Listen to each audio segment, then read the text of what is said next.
से वो ये कि इप्सा के जो सीनियर पॉलिटिकल साइंटिस्ट अवार्ड है अब तक जो हम देते हैं, IPSA national senior political scientist award, ये हम लार्जली 60+ लोगों को देते हैं जो रिटायर्ड हैं, रिटायर होने के वर्ष पर हैं, सीनियर हैं, जिन्होंने कंट्रीब्यूट किया है immensely to the growth of the discipline of political science and public administration through their sustained efforts. तो उनके लिए इस अवार्ड का नाम लाइफ टाइम अचीवमेंट अवार्ड अब से होगा।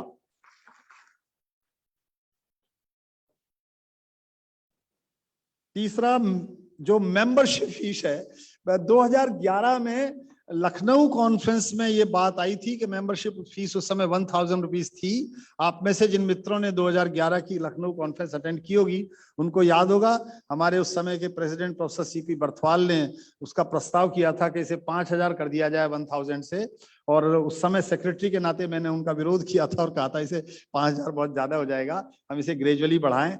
हम उसे धीरे धीरे 2015 में और एक बार 17 में, हमने 13 में और 17 में 15 में बढ़ाया उसे। अब बढ़ाए हुए 7 साल हो गए हैं। ये 3000 rupees for life membership fees है हमारी इप्सा की।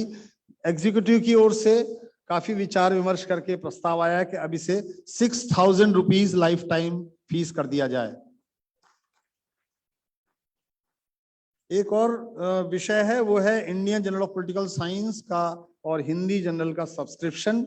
वो भी हमने लास्ट टाइम 2006 में बढ़ाया था, 2006 के बाद से नहीं बढ़ा पाए हैं। प्रस्ताव है कि आईजेपीएस का सब्सक्रिप्शन, इंडिविजुअल की बात कर रहा हूं अभी, इंडिविजुअल 2400 रुपीज कर दिया जाए और इंस्टीट्यूशनल 6000 रुपीज कर दिया जाए। अभी तक वो इसका 1/3 था। और जो हिंदी जर्नल है उसका 1000 और इंस्टीट्यूशनल 2000 कर दिया जाए। ये एक प्रस्ताव है। आप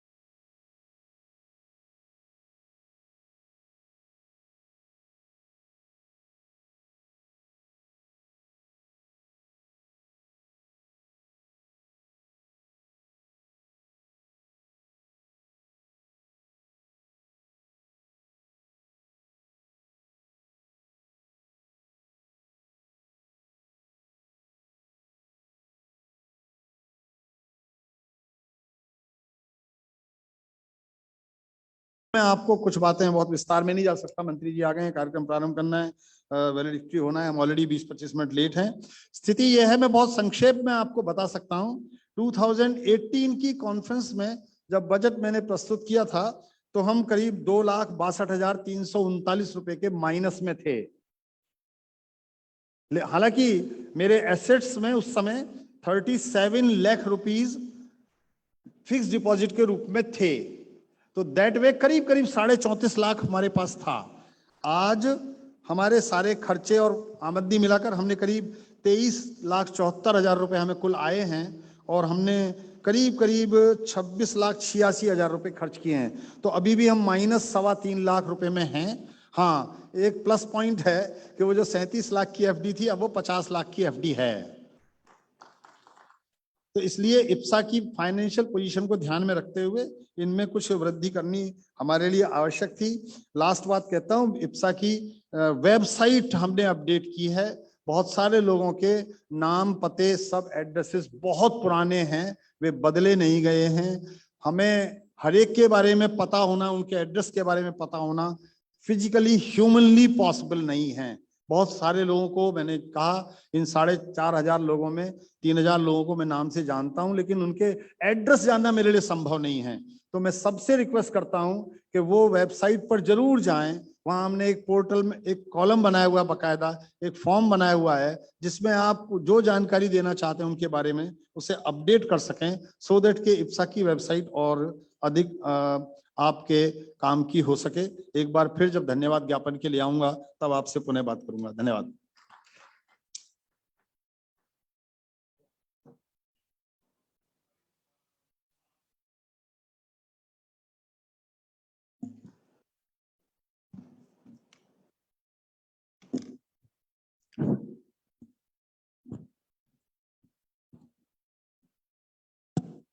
A very warm good afternoon to one and all.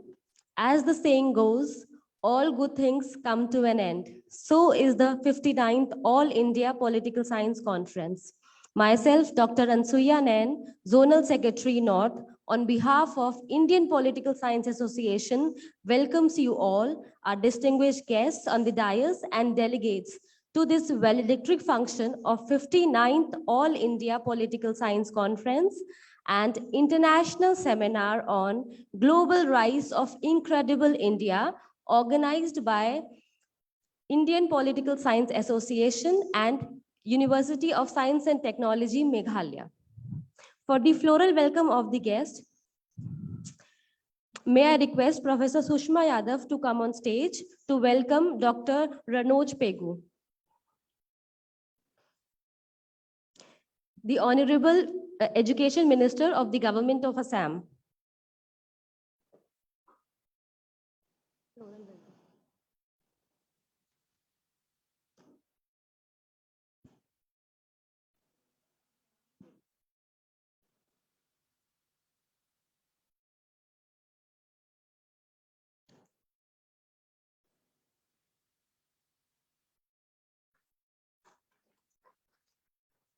For the floral welcome of Honorable Chancellor of University of Science and Technology, Shri Mehbubul Haq, may I request Professor G. Gopal Reddy to come on stage.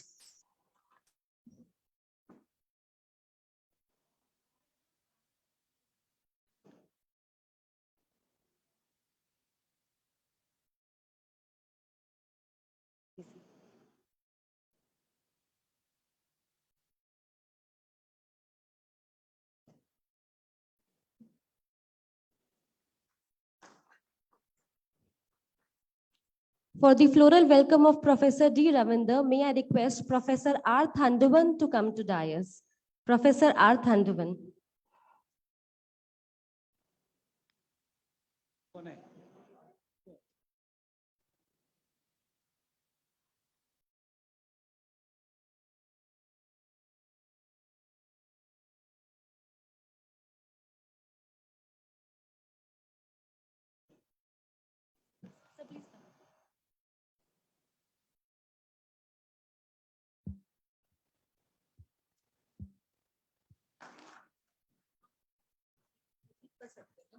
To welcome Professor Gauri Dutt Sharma, may I invite Professor J.K. Mishra to come on stage.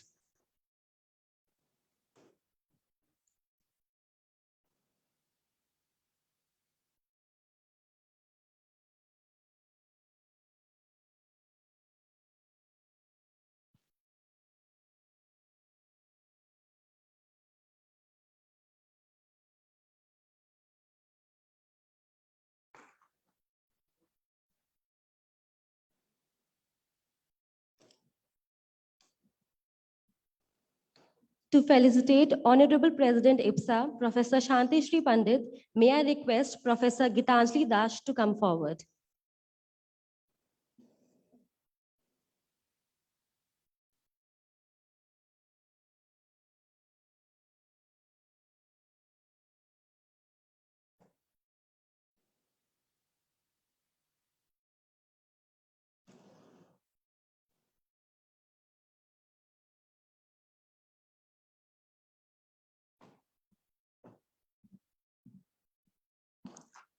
For the floral welcome of General Secretary and Treasurer, Professor Sanjeev Kumar Sharma, may I invite Professor K. Jayaprasad on stage.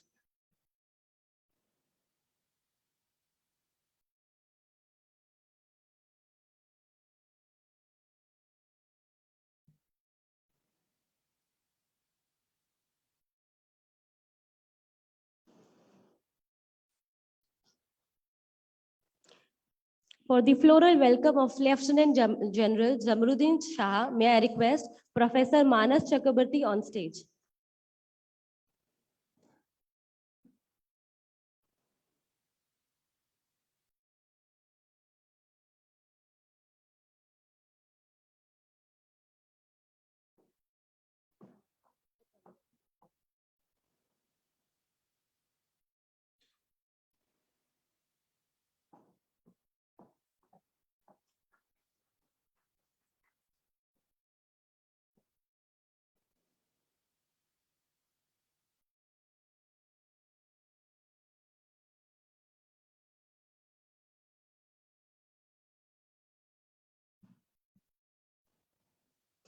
Now I would request Dr. Abhay Vikram Singh. Dr. Abhay Vikram Singh, Assistant Professor, Gandhian and Peace Studies, Mahatma Gandhi Central University, to present the detailed report of the conference.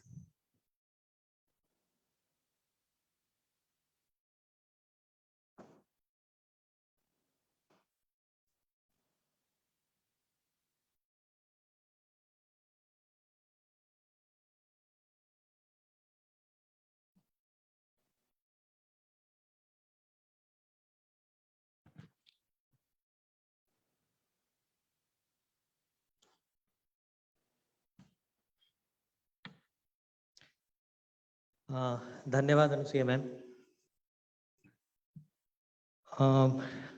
मैं doctor अभय विक्रम सिंह, गांधी एवं शांति अध्ययन विभाग से हूँ, मोतिहारी विश्वविद्यालय, महात्मा गांधी केंद्रीय विश्वविद्यालय मोतिहारी से।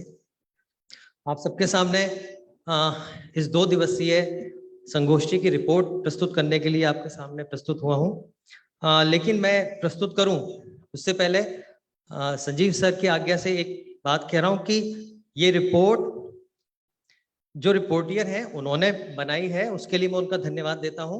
मुझे केवल ये प्रस्तुत करने के लिए दी गई है, तो इसमें कहीं कुछ त्रुटि हो गई हो तो उसके लिए मैं क्षमा प्रार्थी हूं, वो रिपोर्टियर नहीं है।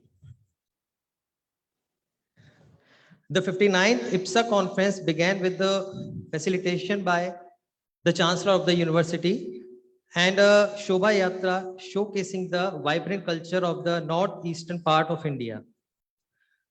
The inaugural session began lighting of the lamp, which was commenced by welcoming the guests. The welcome address was delivered by Professor G.D. Sharma, Honorable Vice Chancellor, USTM. Professor Sharma, in his speech, welcomed all the esteemed guests to the conference. Professor Sharma mentioned that after 84 years of establishment, since 1938, IPSA for the first time is hosting this conference in Northeast India. In his speech, he mentioned the facilities available in the USTM campus for students. He praised the Chancellor USTM, Shri Mehbubul Haq, for his noble contribution towards the society. This was preceded by a report of the General Secretary and Treasurer IPSA, Professor Sanjeev Kumar Sharma. Professor Sharma, on behalf of the IPSA family, welcomed each and everyone present in the auditorium to the 59th IPSA conference. Professor Jayant K. Mahapatra, former Vice Chancellor, Behrampur University, Behrampur, began his speech with India being an incredible country.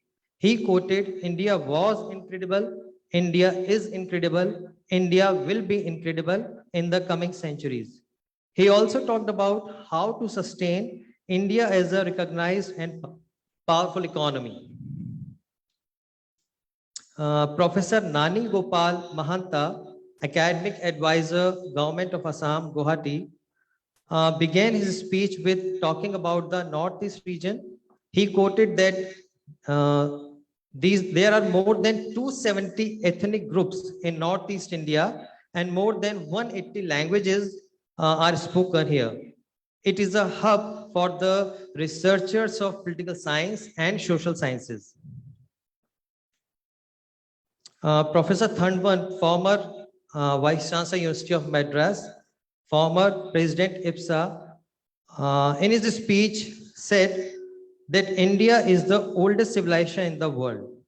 The gathering of delegates from Kanyakumari to Kashmir and Gujarat to Assam reflects the rise of incredibility. With the rich heritage and tradition, the country is one of the most popular democracy in the world. After the inaugural speech by Professor Thandwan, there was a book release session. The Hindi Journal of IPSA entitled Bharatiya Rajniti Vigyan Shodh Patrika was released by Professor G.D. Sharma, Honorable Vice Chancellor, University of Science and Technology, Meghalaya. This was followed by the award distribution ceremony. Professor Sanjeev Kumar Sharma, General Secretary IPSA, announced 12 IPSA National Awards. The presidential speech was delivered by Professor Shanti Shri Pandit, Honorable Vice Chancellor, Jawaharlal Nehru University, New Delhi. In her speech, Professor Pandit highlighted on the aspect of building constructive narratives of India as civilizational states. She highlighted that the uniqueness of India is its quality assimilation. Vote of thanks was delivered by Dr. M. Nazir Hussain, HOD, Department of Political Science, USTM. The next session is plenary session. The topic of the theme of first plenary session was Global Rise of Incredible India. Professor K. Jayaprasad, former President IPSA, in his speech discussed the concept of nation and India being a superpower. He explained how India at present is maintaining a balanced relationship with all the superpowers. He highlighted different issues and how it should be resolved through dialogues. Professor Jayant K. Mahapatra discussed in details the foreign policy of India. He highlighted on our democracy, which is a vibrant one. He puts a question as why NATO is not dismantled even after the Cold War. Professor Sushma Yadav proposed a vote of thanks. She observed different viewpoints and wrapped up the plenary session. She pointed out in a speech that India must get rid of indexes. Professor Madhukar Shyam Chaturvedi memorial lecture is started in the post-lunch session and chaired by Professor Madhuresh Kumar, Head Department of Political Science, Kumayu University, Uttarakhand. Dr. Bhavna Sharma of Himachal Pradesh University introduced the guest and gave personal anecdotes of her memory of her teacher. Professor Ram Singh Ada, in his speech, highlighted the contribution made by Professor M.S. Chaturvedi.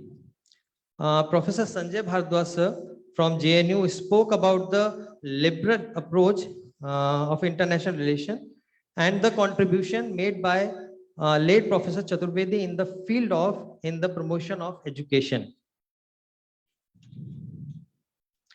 The last session was on the topic Ek Bharat Shresth Bharat. Professor Jyotiraj Pathak from Bodoland, Assam, welcome the guests. Professor Nirja Gupta, a keynote speaker of this session. According to Professor Gupta, Bhakti, Gyan and Karma are important pillars, as without value and character, one cannot become powerful. The importance of sacrifice of the previous generations in bringing unity to India was acknowledged and given the importance. Professor Gupta concluded the lecture with a poem by Atal Bihari Vajpayee. Professor R.K. Satpathy, former Director, Regional Center, NEHU. He strongly asserts that if we have to think about a Shresth Bharat, Northeast must be equally developed and it should not be lagging behind. Northeast India should be considered as the center of education. Professor G. Ramareddy highlighted the problem Ek Bharat, Shresth Bharat concept has become a project for the state. But he emphasized that it must be a voluntary project undertaken by every citizen. In his comments, Professor Reddy spoke about two types of India, India in India and India in the world. He concluded by saying that in the political domain, union must carry states to sustain the idea of incredible India. मैंने पहले ही अपनी त्रुटि अपनी तरफ से बोल दी है, तो माफी चाहूंगा क्योंकि आज की अभी तक के सत्रों की रिपोर्ट हमारे पास नहीं है। सुबह का सत्र जो हुआ था उसमें आज सुबह के सत्र में अतिथियों को स्वागत के लिए professor Mohan S Kashikar sir द्वारा सबका स्वागत किया गया था और जे नंद कुमार जी का विस्तृत परिचय भी प्रस्तुत किया गया था। श्री जे नंद कुमार जी ने अपने उद्बोधन में स्वतंत्रता आंदोलन का उल्लेख करते हुए बताया कि भारत के स्वतंत्रता आंदोलन की विशेषता इसलिए है कि इसमें समाज के प्रत्येक वर्ग का, महिलाओं का, पुरुष का बराबर योगदान रहा है और साथ ही यह आंदोलन न केवल उत्तर भारत बल्कि उसी प्रकार से दक्षिण भारत और पूर्वोत्तर भारत के भी हिस्सों में समान रूप से उसका प्रभाव दिखाई देता है और उसी प्रकार से हर क्षेत्र के लोगों ने इसमें अपना योगदान बराबर किया है। प्रोफेसर के जयप्रसाद सर ने इस सत्र की अध्यक्षता की थी। प्रोफेसर जी गोपाल रेड्डी सर ने अपने उद्बोधन में युवाओं से आह्वान किया कि वे अपने विचारों द्वारा भारतीय स्वतंत्रता संघर्ष के संदर्भ में अपनी समझ को विकसित करें ताकि हम भारत को समझने में और सक्षम हो सकेंगे। जो 11 से 2 का सत्र था उसमें 12 विभिन्न पैनल्स एक साथ पैरेलली चले और सभी पैनल्स की रिपोर्ट अभी तक हम लोगों के पास नहीं है, लेकिन जो ज्ञात हुआ है, जो पता चला है कि बढ़ चढ़कर युवा छात्रों ने, स्कॉलर्स ने उसमें हिस्सा लिया है और प्रत्येक पैनल में लगभग 50 के आसपास, 40 से 50 के आसपास प्रेजेंटर्स ने अपने पेपर प्रेजेंट किए हैं। एक सत्र में पेपर कम थे तो उसमें शायद 10 से 12 प्रेजेंटर्स ने अपने पेपर प्रेजेंट किए हैं। So that's all, thank you so much. Thank you, sir. Now I would request, we would like to have feedback of the participants. For this purpose, I would request Ms. Niharika Saika from Guwahati, Dr. Vandana Mishra from Jawaharlal Nehru University, kindly come on stage. Professor Shoma Bhomik, Vice Chancellor, William Carey University, Shillong. Dr. Vinay Koda, Sardar Patel Police University, Jodhpur, kindly come on stage, one by one. Ms. Niharika Saika from Guwahati, kindly come.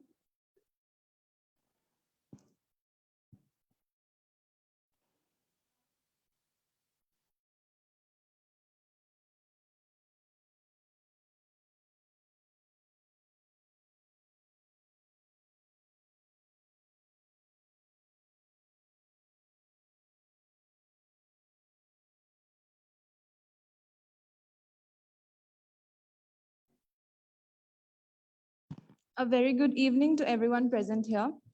It's a privilege to stand here in front of such eminent scholars and academics. The 59th All India Political Science Conference is the first ever conference I've had the chance to present my paper in. The theme of the conference, Global Rise of Incredible India, is a very relevant topic in contemporary times. The organization of the entire event has been flawless. For me personally, the highlight of the entire event was the way the USTM management has given escorts to all of the scholars and paper presenters individually. Also, I feel the technical session has been really good in this conference. We have had the chance to listen to a lot of great topics, a lot of unique topics in the conference, and it's been a learning experience for all of us. Thank you. Thank you, Niharika. Now I would request Dr. Vandana Mishra from Jawaharlal Nehru University to kindly come and give her feedback. Thank you. Thank you, Anusya. Thank you, sir. Thank you, Professor Sanjeev Sharma. Thank you, ma'am. And thank you, Mehbul Haq Sahab. And thank you, Vice Chancellor, sir. Why I am thanking all these people? Because this was an opportunity for all of us to come to this beautiful university and to such a well-organized, well-managed conference, which was in association with IPSA, with this university. There are a few things I would like to say that I have been to many universities and conferences in India and abroad. I have never seen this kind of a hall at any university, never. And one of the students was telling me that this is the best in Northeast India. I said, no, you are wrong. This is the best in India. And I think many of us would go with me to say that this is the best hall that I have seen in India as of whatever I have seen. Maybe I have not seen the entire country. The second thing is that, again, I have been to many other programs also. 600 participants and 600 escorts we have. Thank you, sir. Thank you. This is exceptional. And it's not that those students have been just assigned to us. They are after our lives. You know, the day they have got our telephone numbers, they've been calling us. Where are you? When are you coming? Have you taken food? Do you want water? How are you going back to your accommodation? When are you going back? This is not only, this is a part of a training that this institution is giving to the young minds and young scholars. So thank you, sir. That is something that we all need to learn, because there might be a possibility that any of us would be in a position of authority, position of administration one day. This is something we need to learn from this institution. And this is the vision of the chancellor. I was just looking at his CV on Google just now. He's just 50 years old. Like, this is something, an inspiration that we all should take from this institution and the people who are here. Thank you, sir. Thank you very much. Thank you, ma'am. Now I would request Professor Shoma Bhomik, Vice Chancellor, William Carey University, Shillong, to kindly come on dais and share her feedback with us.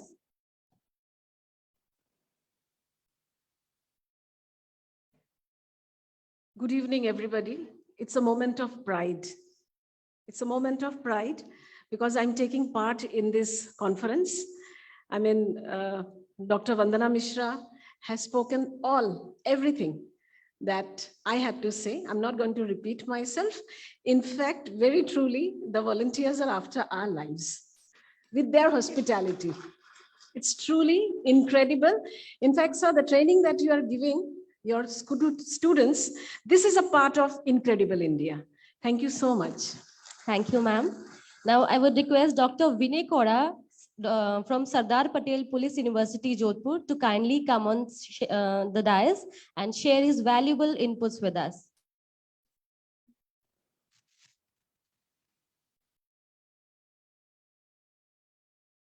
Good evening, everyone. Thank you, Professor Sanjeev Kumar Sharma, my mentor, my guide, for giving me this opportunity to share my views regarding the way this conference has been organized. It's incredible.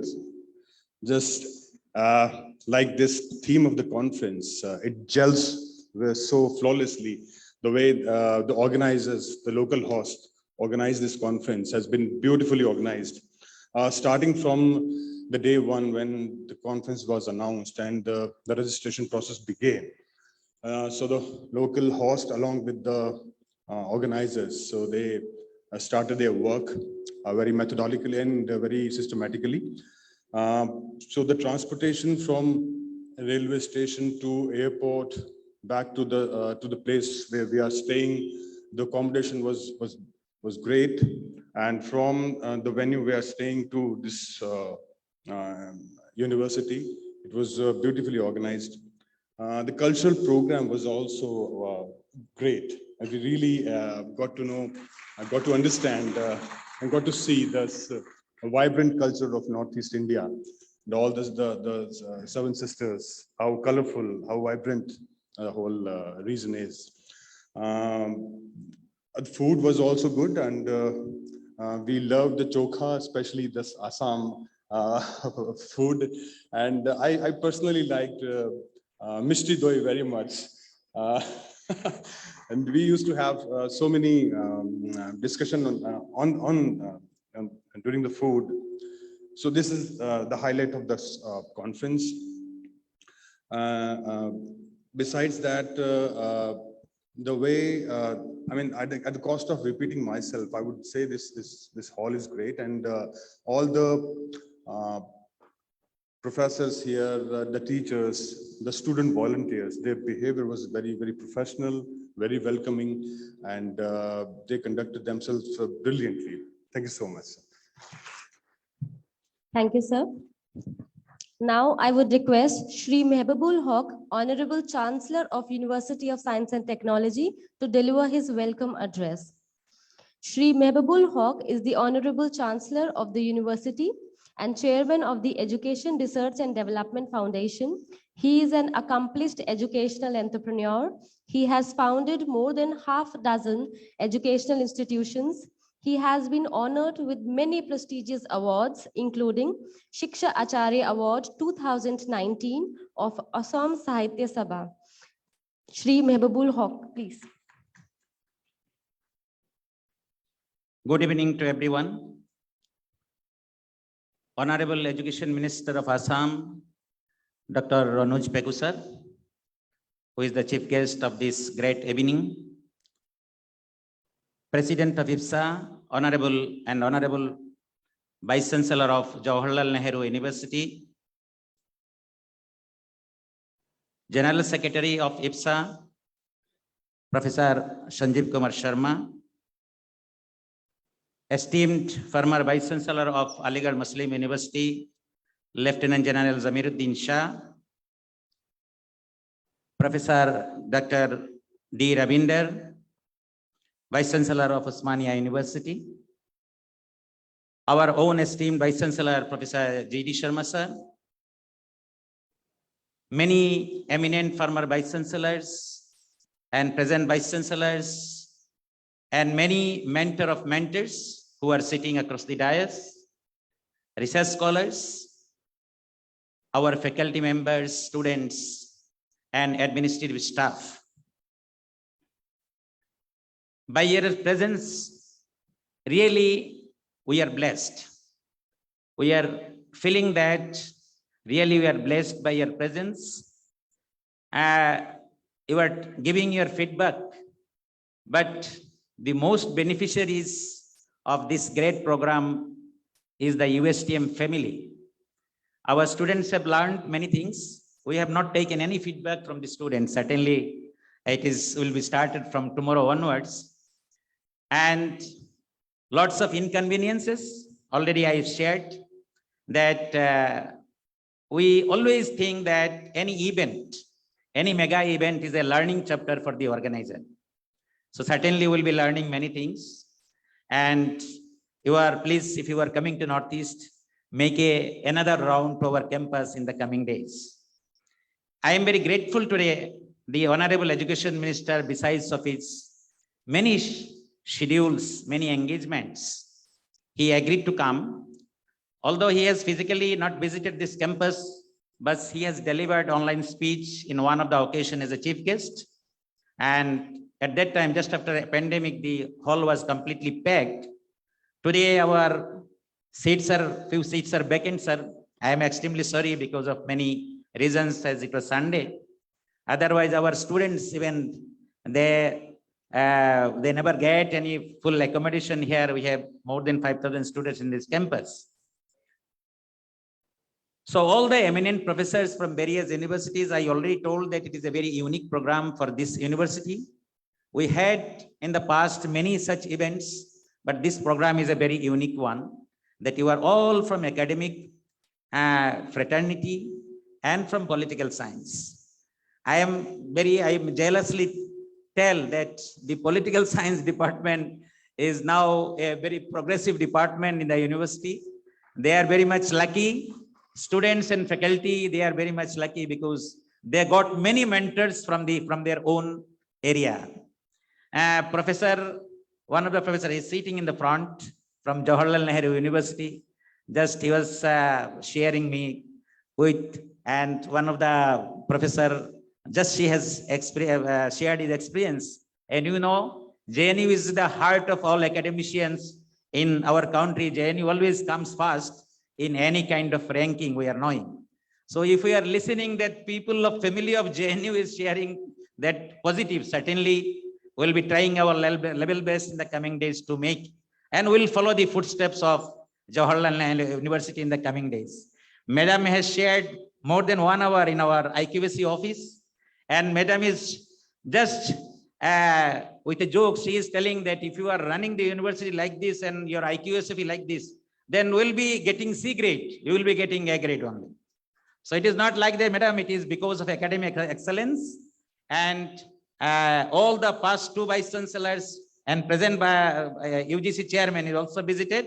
He came, and certainly your next vice chancellor, you must give the advice to visit USTM so that this legacy must be continued. I am very grateful entire from USTM family, I am very grateful to IPSA family to organize this event in our university, and we have learned many things and very lovely comments from various stakeholders, various universities, professors, research scholars. Certainly, it will boost our morale to work further to make this university a global destination. I tell our faculty members that if there are 3 students are sitting in the front bench, at least 2 students must be from outside the country. So this kind of commitment we have so that we can nurture our local children, making a global community. And there is a huge scope to get the foreign students in the northeastern part. Only thing is that the institution, the northeastern part, all central government institutions, state government universities, we are working very closely.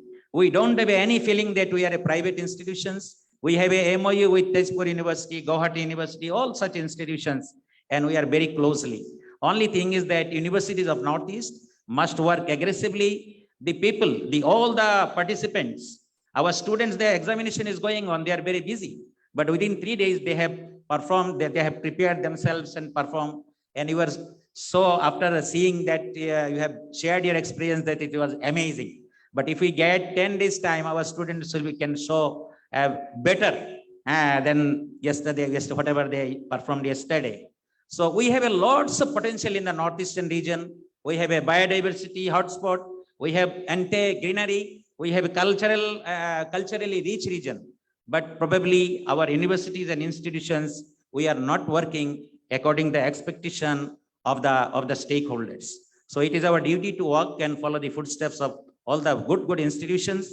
And especially, we always talk about the world-class institutions, but you could not make our university from our country among 100 institutions. This is only that we have to improve our infrastructure, and Honorable Education Minister is today here, and we'll be listening from him. And I am grateful to all the participants, and please continue your visit to USTM in the coming days. That is my only appeal. Thank you very much. I express my all the gratitude and thanks to my faculty members, administrative staff, and most importantly, the cleaning staff.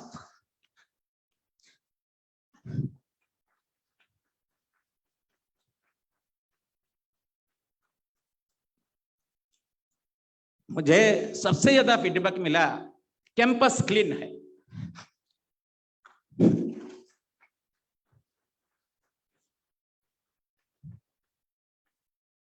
सबसे ज्यादा लोग मुझे इस चीज को बोला कि campus बड़ा खूबसूरत है, कैंपस बहुत क्लीन है। Immediately I feel my self guilty कि मैंने तो क्लीन नहीं किया।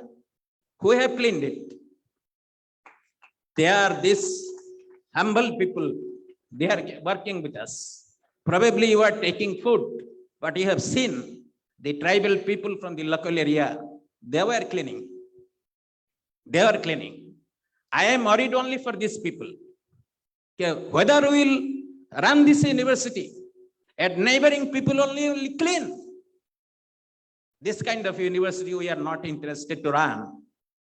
This is our commitment. We have adopted all local villages, and we made up to 50 kilometers. Any students who are interested to go for higher education, we made it completely free. Made it completely free. And students after 10+2, they are approaching for a job. They are approaching job. We are admitting them for higher education instead of giving a job.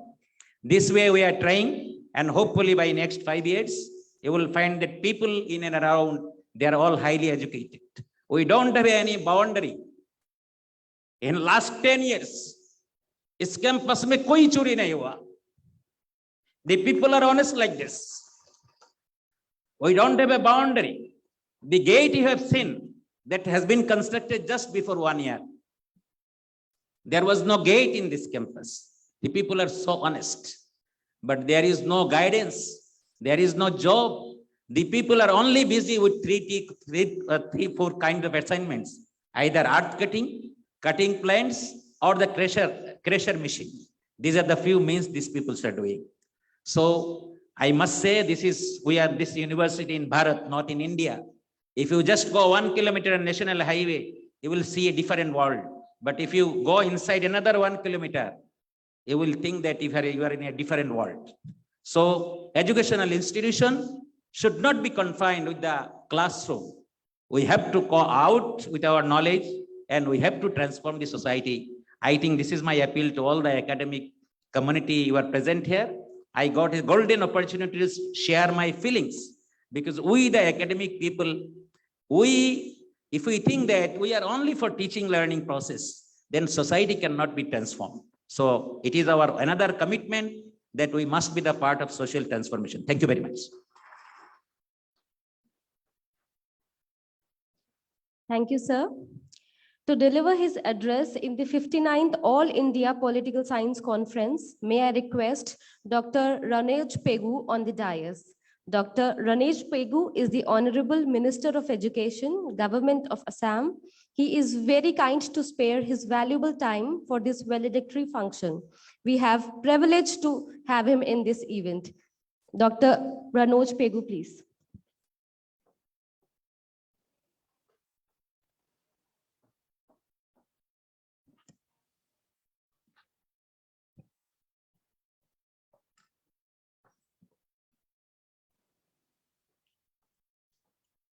Respected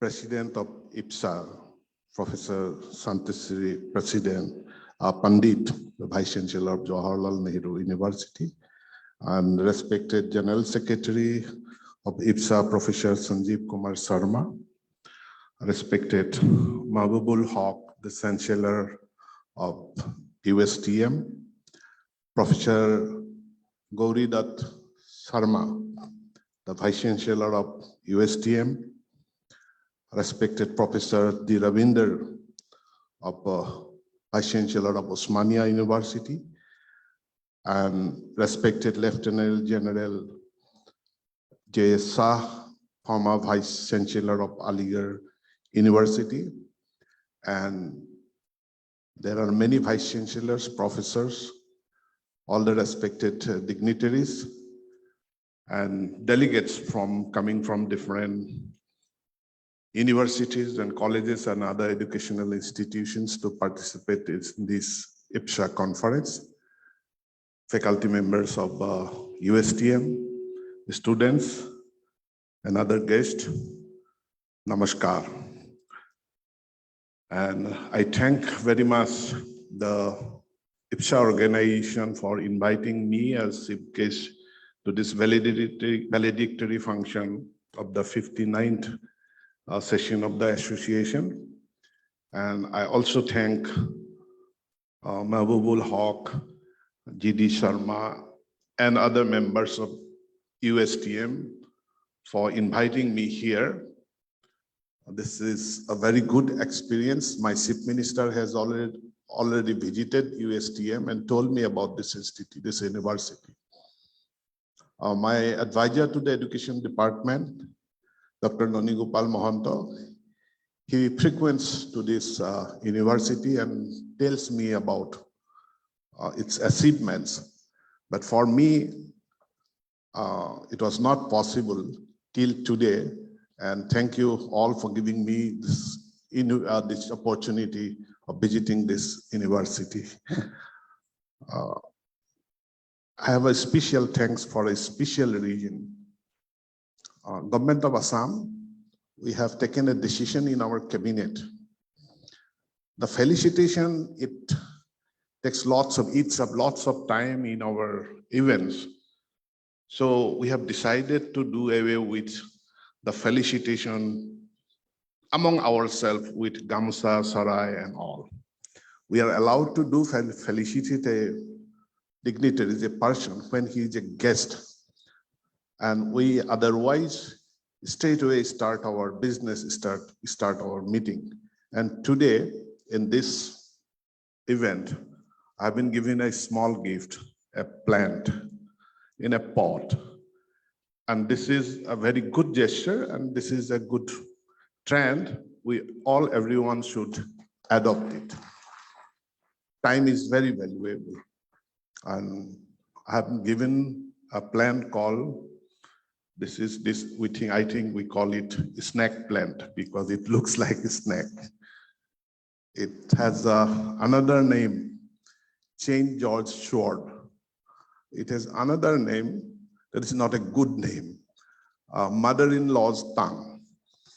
That is not a good name. We shouldn't use. I think snack plant is beautiful, good.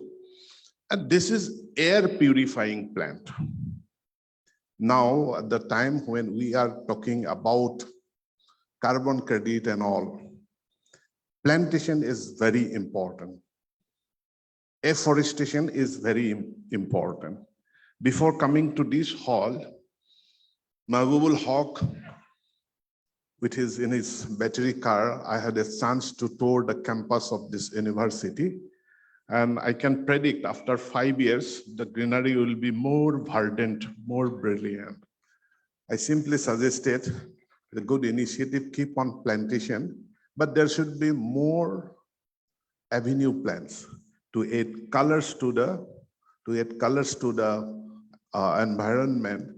Particularly, India, we have so many beautiful, colorful avenue plants, like what we call shower of gold. We call it Sonaru in Assamese. We have the pride of India. We call Ajar in Assamese. We have this flame of forest. We call Polach in Assamese. Then we have Jacaranda, we have Gulmohar, we have Tababuya, we have Magnolia, we have Kanchan, we have Bougainvillea. Now is the season of all these flowers to bloom. So it is my request that our campuses should be beautiful, green, and colorful. So we all can contribute just by planting a tree a year. And while choosing the plant, the sapling shouldn't be very small. The sapling should be big enough. Anyway, coming to this conference of Indian Political Science Association, I thank IPSA for choosing Northeast, choosing this destination. I have been told this is the first of this kind of a conference being held in Northeast India. So thank you, the functionaries of IPSA. I'm not a student of political science. Neither am a teacher. I'm basically do vote politicking, but not politics. But we all have a concern. Political scientists, you have a great role. You have a great role for giving the models theories of good governance. I have read little bit of political theories. I am a student of medical science, so had little chance, no chance of studying political science. But being a political activist, I had some opportunity of studying political theories, starting from Hegel to Marx to Francis Fukuyama. But when in my 90s, when I first read the book, when I took the book in my hand, The End of History and the Last Man, so I immediately, without reading the book, I said, there cannot be end of history. History is like a flowing river, and it is a continuous process. There cannot be any end of history. The history of humankind, it is eternal. It is a journey into the infinity. So then I heard about the last man. Then when I joined my party, Bharatiya Janata Party, then again I came across the word the last man, because BJP advocates a philosophy of Antyodaya, the development and service to the last person of the last man of the society. So basic objective of governance is human governance. What for the government to rule? What is the meaning of ruling? As a commoners, as the common citizens, as a common human being, everyone's desire, wish, need is happiness, peace. And when we talk about development, someone adds the word development after having a peace and development. We always talk about peace and development. Peace we require for development, but what is the definition of development and where is the end of development? There cannot be any end of development, and development is a relative term. Development for the citizens of Europe, it may mean different, and development for the citizens of the villages in Meghalaya or the remote villages in Assam, for them the development perspective is very different. But gradually, America, they have a different kind of vision, they have a different narrative of governance. Europe, they have a different narrative of governance. China, they have different, but gradually in the world scenario in India is emerging as with a different kind of narrative. And that narrative, when we have been talking about that we want to be Vishwaguru. Then what is the meaning of this Vishwaguru? World that we have observed in the last 75 years or more than that for the last century. We have seen wars, we have seen conflict, we have seen hegemony of one nation over the other nations. We are seeing superpowers dominating others. So here deliberations have been made on superpowers. India, we do not want to be a superpower to militarily dominate someone. We do not want to be a superpower to economically exploit someone. The thousands and thousands years of our knowledge system, the spirituality that we have developed, the governance system that we have developed, we want to be Vishwaguru in terms of idea, in terms of philosophy, in terms of spirituality, in terms of our knowledge for a happy, better, and peaceful society. And in that direction, now the Indian philosophers, the Indian political scientists, you will have to contribute more and more. And I hope IPSA will be trying to develop an Indian narrative of becoming the Vishwaguru of the world. We all know, we have been talking about growth. Anything which is not growing is dead. Anything which is not growing is dead. Anything which is growing is life. So growth and life are always interconnected. But someone may ask me, a human being after attaining the age of 40 years, 50 years, he stops growing. So is he an invalid person, an obsolete person? Because he is not growing, so he should be equalized to an inert something. When we stop growing physically, we start growing intellectually. When we stop growing physically, at the same time, we start growing spiritually. So that growth, India at this Amrit Mahotsav at the age of 75 years, I think we are attaining a stage of maturity of our democracy. We are attaining a stage of growing more and more spiritually, more and more in our knowledge content. So that is the kind of growth we desire, and you all have contributed, you have been contributing to this growth of our Indian knowledge system, the new education policy, which is talking about the Indian knowledge system, which is talking about knowledge-based, vibrant society.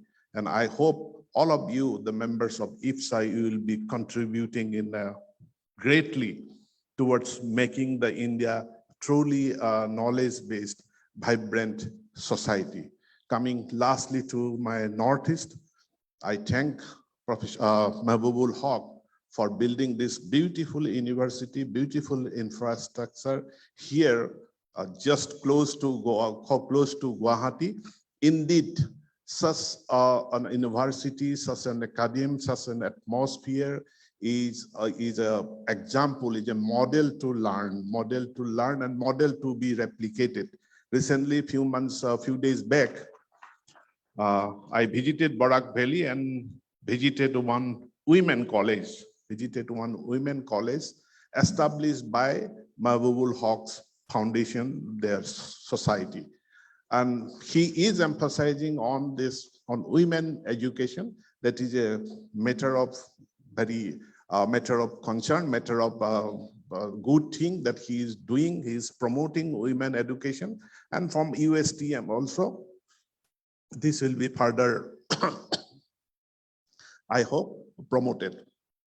So thank you, Mahbubul Haq, for taking this journey of building educational institution. May God bless you, give you more strength, more power, more inspiration to continue the journey of building educational institution. Once again, I thank IPSA with a request. Please do come again. You came to Meghalaya, next time or the next time, make it again your destination to Assam or maybe to Arunachal, but to Northeast. We will all be waiting to host you again. Thank you very much.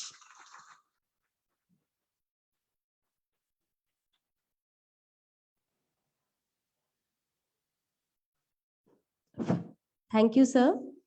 Now, I would request the Honorable Vice Chancellor, University of Science and Technology, Professor Gauri Dutt Sharma ji, to say a few words of blessing. Professor Gauri Dutt Sharma is a seasoned academician, serious researcher, highly experienced administrator, accomplished teacher, and extensively traveled intellectual giant, known for his sound research output in microbiological research. Professor Sharma has also, to his credit, many more achievements, such as being Vice Chancellor of Nagaland University, Pro Vice Chancellor of Assam University, Founder Vice Chancellor of Bilaspur University, and Vice Chancellor of Atal Bihari Vajpayee University, before assuming charge of University of Science and Technology, Meghalaya. I invite Professor D.D. Sharma to the podium to welcome. Thank you, sir. Please. Thank you very much. In this valedictory function of 59th All India Political Science Conference and International Conference on Global Rise of Incredible India, we have our Honorable Education Minister, Chief Guest, Dr. Ranoj Pegu, and a most respectable and most dynamic leader in the field of higher education, who has brought many changes in the education of our Assam, as well as a number of new things which he has introduced, taken as lead, have become one of the model for other states to follow. We have Honorable Vice Chancellor of Jawaharlal Nehru University and the President of the IPSA, Professor Santashri Pandit, who has been so kind to come to the USTM and also to attend this IPSA program.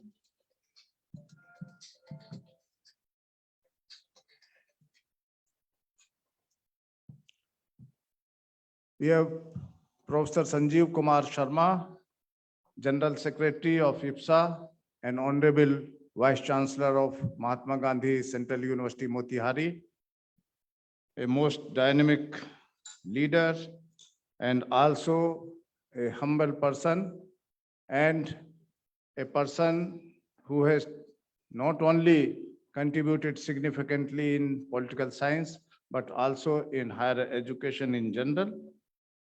We have Professor Jamiruddin Shahaji, the former Vice Chancellor of Aligarh Muslim University, a person with principles and who has brought a number of changes in the higher education.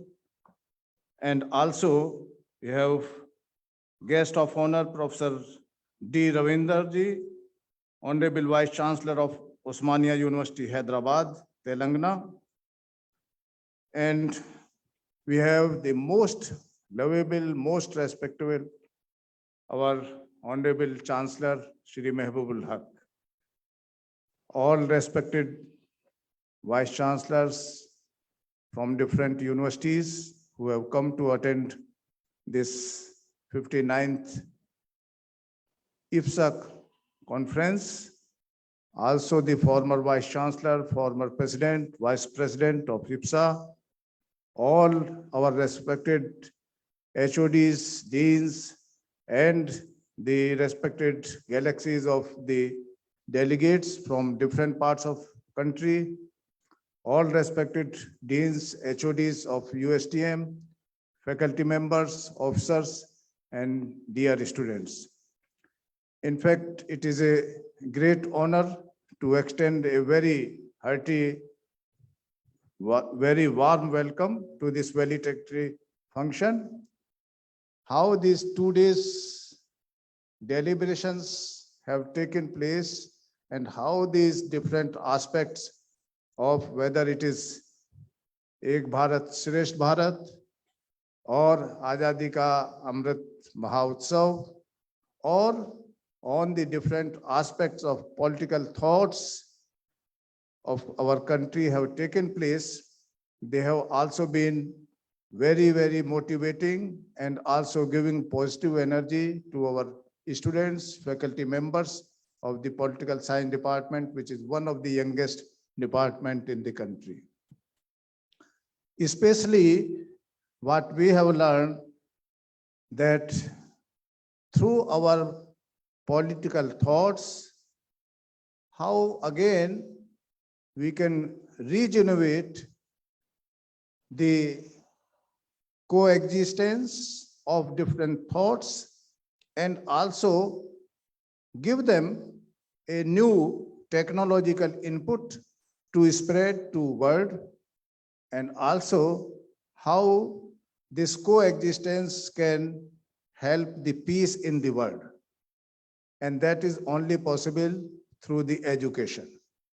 And this is one of the way that how we can develop peacefully, accommodate peacefully to other nations, provide opportunity to every one of the citizen of this global society. And therefore, the global citizenship has to emerge as the driving force in global rise of incredible India. The India has to again begin the global place for learning so that people can come. Already, India has given yoga as the global source of learning, where many people are coming from neighboring countries to our country. The other area which India is also planning and giving, the Ayurveda, where this is the oldest system of knowledge, where in 6th century, the Charak Sangita was made available, one of the oldest literature in medical sciences. Not only that, but also in spirituality and also in search of the truth. Because we believe that nothing equals to education, nothing equals to wisdom, and that wisdom has to come from everybody, from every society, from every culture, and being so much diverse, so much diversity in our country, nowhere in the world, the diversity always is the result of knowledge. If there is no knowledge diversity, there will not be any cultural diversity, there will not be any food diversity, there will not even be the biodiversity. This is one of the hot spots, 12th hot spot of biodiversity. India is emerging as the new knowledge of giving this biodiversity as convergence with the knowledge diversity. In coming years, the National New Education Policy 2020 is the driving source. It has come at this juncture, which is going to give so much opportunity to bring knowledge from each society, to bring knowledge of every language, to bring knowledge and give opportunity to learn through the translation, through the technological, and make it not only to that particular region or area, but make it global. So let global people learn that how this knowledge has been created, originated in the small part of tribal of Northeast India. We have seen that a tree which can give more oxygen than hundreds of plants of oxygen generation is known here. If we simply put in water and take that water, the oxygenated water is sufficient to give enough oxygen to our body. A tree like Jamun Jambulina is enough. If you put in your water, no infection will take place. There are trees where these have been used during the boat making when Ramachandra crossed this boat, and that wood has been found after thousands of years and no decay of that wood. So these are the knowledge which were known to our great saint, great forefathers, but somehow lost because we forgot during last 200-300 years our knowledge system. Now again, revival of this is taking place through Northeast India. We are compiling this knowledge under this indigenous knowledge system. We have project, and I am sure that through this new education policy 2020, this will become the new content of learning of few credits so that anybody can choose as per 40% their choice. And in this way, the application as well as origin and development of new knowledge will take place. Especially in the IPSAS 2 days, this one meeting, since I tried to attend and learn many new things, that how the political things are necessary for science people. Because we only talk small things having small applications, but ultimately science has to see the larger impact of its development to the society, how it can help the society. This time only when this principle was used by our Honorable Prime Minister, that is how for the first time this vaccine was developed in India. Otherwise, we were only producers, developed by other country, and we are producing. So we were never in forefront. But this time, our Honorable Prime Minister took this lead that not only the producer, but we will be creator. So this creation of knowledge has to be initiated. That will come only through our critical thinking, critical observation, and also thinking for the society's benefit. As has been told by our Honorable Chancellor, I would like to just make mention that we have adopted villages nearby, and we want to give the model of these villages as the smart village. We have taken help from Punjab National Bank. They are coming forward to provide all help in providing any kind of support. And already from the university side, the school renovation, the sports facilities, and other things have been initiated. And now we are going to give the emphasis on drinking water. How the streams which are there polluted and all these things, they can be made potable, and also using our Indian traditional knowledge. Once this is done, we want that how this can help these villages. And this little, our work to these villages, they have got so much love for Honorable Chancellor that on 1st of January, nearly 3,000 people with small children on their back with dancing and music, they came without inviting. This hall was full of, we did not have any space for them to accommodate. And without inviting, nothing was there to offer to them. He immediately said at least some toffee should come and distribute the sweets.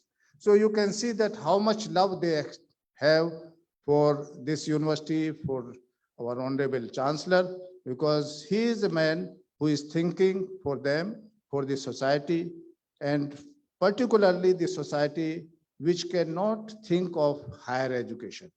And I also feel that university should not remain as eye tower of knowledge. They should reach to the villages, to the interior places, to the neighboring rural areas, so that they also feel that there is some benefit of this university. Otherwise, if we simply have the system of bringing students from far off places, sending them to abroad, so what will be the benefit to the neighboring villagers? They have given the land, they have given the protection, everything they have given, so they should also get back. And this is the policy that their all children, any children passing +2 will get free education. Plus those students who are the toppers cannot afford, they will get free education. So that is why the 20% students get free education here.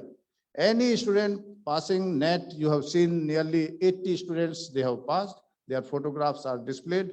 They get their full fees refunded, nearly 3 lakhs or like that in the last year of this semester of this. So they are so happy, their parents are so happy.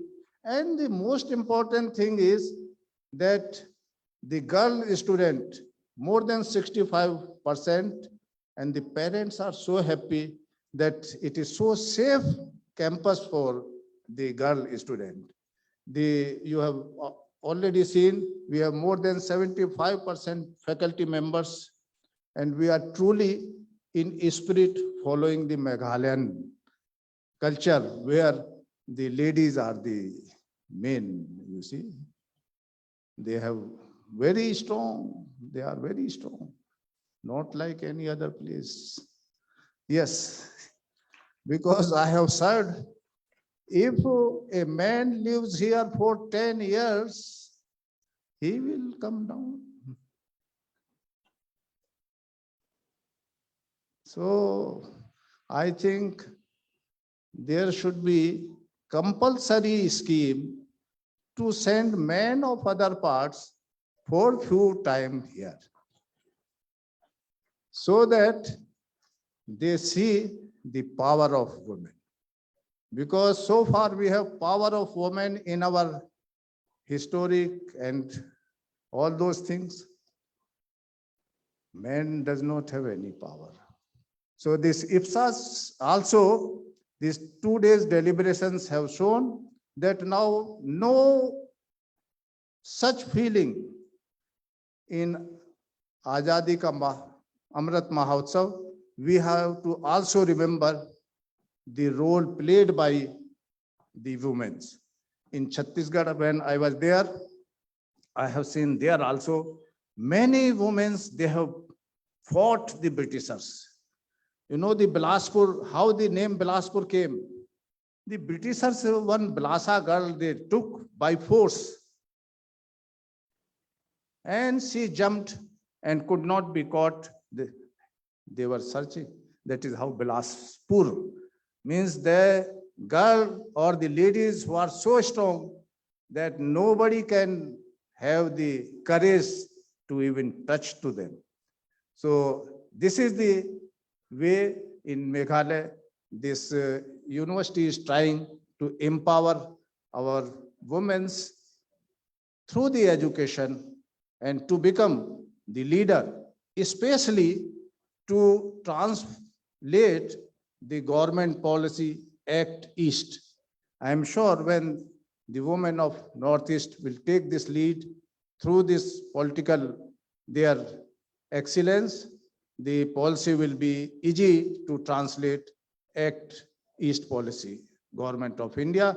And then this area, the Northeast area, will become the best area, best place to live, both spiritually, culturally, and also living a model of how the peaceful coexistence can take place. Not taking much time, I once again thanks Dr. Sanjeev Kumar Sharma ji and Madam Pandit. So giving this opportunity to host for the first time this 59th IPSA. I would again request that next time, please give again opportunity to USTM so that we can further improve and welcome you with a more energy and will provide you more accommodation in campus itself. Thank you very much. Thank you, sir.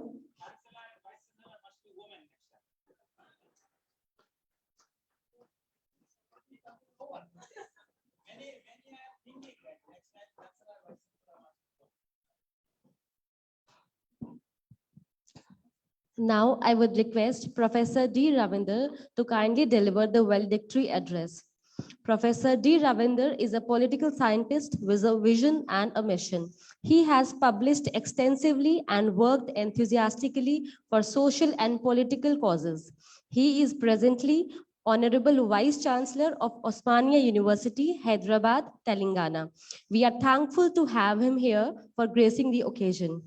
Professor D. Ravinder, please. Good evening to all of you. Let me thank IPSA Executive Committee for inviting me to this valedictory function. Honorable Minister and Chief Guest of this evening function, Sri Dr. Ranoj Pegu, Government of Assam, Honorable Education Minister, and Chancellor of the University of Science and Technology, Meghalaya, Sri Mehbul Haq Garu, and the Vice Chancellor of this university, Sri G.D. Sharma Garu, and the President of IPSA, Professor Shanti Sri Pandit, and also Honorable Vice Chancellor JNU, and my big brother like Professor Sanjeev Sharma ji, General Secretary and Treasurer of IPSA, and also Honorable Vice Chancellor Mahatma Gandhi University. There are many dignitaries in the audience, and particularly the former Vice Chancellors and present Vice Chancellors, Deans and Head of the Departments and Board of Study Chairpersons from the different parts of the country. And I have come here to stand before you as a representative of the Osmania University, 104 years old Osmania University. Osmania University, which produced and led the IPSA almost all 2 presidents, from the late Professor J. Ram Reddy, who also occupied the chair, the highest chair that known as the chairman UGC, and another president, IPSA president, my good friend Professor Gopal Reddy is here, and also Chancellor of the Mahatma Gandhi University. And political science, in fact, they produced 3 Vice Chancellors from Osmania University, Professor Ram Reddy, Professor Tirupati Rao, and myself. And the legacy of the Osmania University, and at the same time, particularly association with the Indian Political Science Association, particularly from the 1938 onwards. But I am here because of the IPSA conducting this program in the Meghalaya. The first time I am coming to this Northeast, and at the same time have the opportunity to see this Assam and Meghalaya at the same time. And it's a beautiful campus that which already our friends mentioned. So my dear colleagues, I think the theme of the seminar, theme of the conference, which identified this global rise of incredible India, I think it is the need of the hour to debate and discuss on the various issues. I came to know that this 2 days deliberations, it seems, I think, not seriously debated, discussed on the theme that known as the new education policy, which rightly mentioned the Honorable Minister and the Chancellor and Vice Chancellor of this university. I think generally political science scholars have the different opinion. Any policy which we look at from the different perspectives. Generally, we won't agree with the whatever the policies which passed by the nation and the state also. But similarly, I too have some observations on the national education policy, which I think it's the lot of the best minds of this country went into this national education policy, but still some of the issues are which need to be debated and discussed in this august body, particularly the political scientists. I think which as soon as the BJP government came to power, which they came up with a number of policies, particularly one nation, one tax, one nation, uniform civil code, and so on and so forth. But it haunting my mind and it haunting me that the one nation, it's not one education policy. So far from the Kothari Commission to till today, I think there are a number of commissions which envisaged, but at the same time not coming up with the one nation, one education policy. But I would like to place before you certain important observation regarding to this. The higher education subject itself is located in the concurrent list of the Indian Constitution. Neither state and not central government not take serious effort on this, but particularly the state government, particularly the I'm arguing particularly from the state universities perspective. So we used to get the directions and guidelines and the instructions from the UGC, from the AIT, from the AICT, from other central agencies on one hand. On the other hand, the State Council of Higher Education and state ministers also instruct to follow certain institutions, certain instructions, which is contradictory to each other. And particularly the state universities are sandwiched between the central and state instructions. But whereas in the state university, the central universities have straight away implement the whatever the UGC guidelines or other guidelines, but whereas in the state universities, whether you follow it or not, particularly on the question of the national education policy, the Tamil Nadu government in toto rejected, Kerala also rejected, Telangana is not yet taken any decision, but how to go about it, where to start and how to move forward. I think this is a major challenge before us, and whether we follow the national education policy inputs or not, I think it's a major question. And similarly, in the dissemination of knowledge is also, I think, it's a very, very serious concern about the political scientists like all of us. The dissemination of knowledge, particularly in the school education. The school education, which the curriculum which prepared by the ICSE, CBSE, and the state board. But whereas the testing agencies are the centrally controlled. For example, the ICSE syllabus and CBSE syllabus is, I think it's highly difficult, and at the same time, it's very difficult to compare with the state board. State syllabus is very inferior while compared with the central board, central syllabus. But whereas NEET and JEE conducting and taking the admissions, particularly based on the NEET and JEE. So how do we expect the equity and at the same time the access to higher education is a major challenge before us, particularly. I think it's not addressed in the national education policy. So there's a one nation, many gateways, and who stopped, I think. I think it's my doubt that why not the central government should come up with the common syllabus for the up to 12th standard with the at least science, mathematics, and social sciences and other. Later, certain subjects may be given to the regional this thing, but it's not happening. And similarly, even recent past also, which we are looking at that, the UGC coming up with a number of policies as soon as the Professor Jagdish Garu taken over. So now this UGC and coming up with the common PG UG entrance test. So how do we expect that the state university student, state school student, CBSE student, the state board student, how to access to the central universities admissions?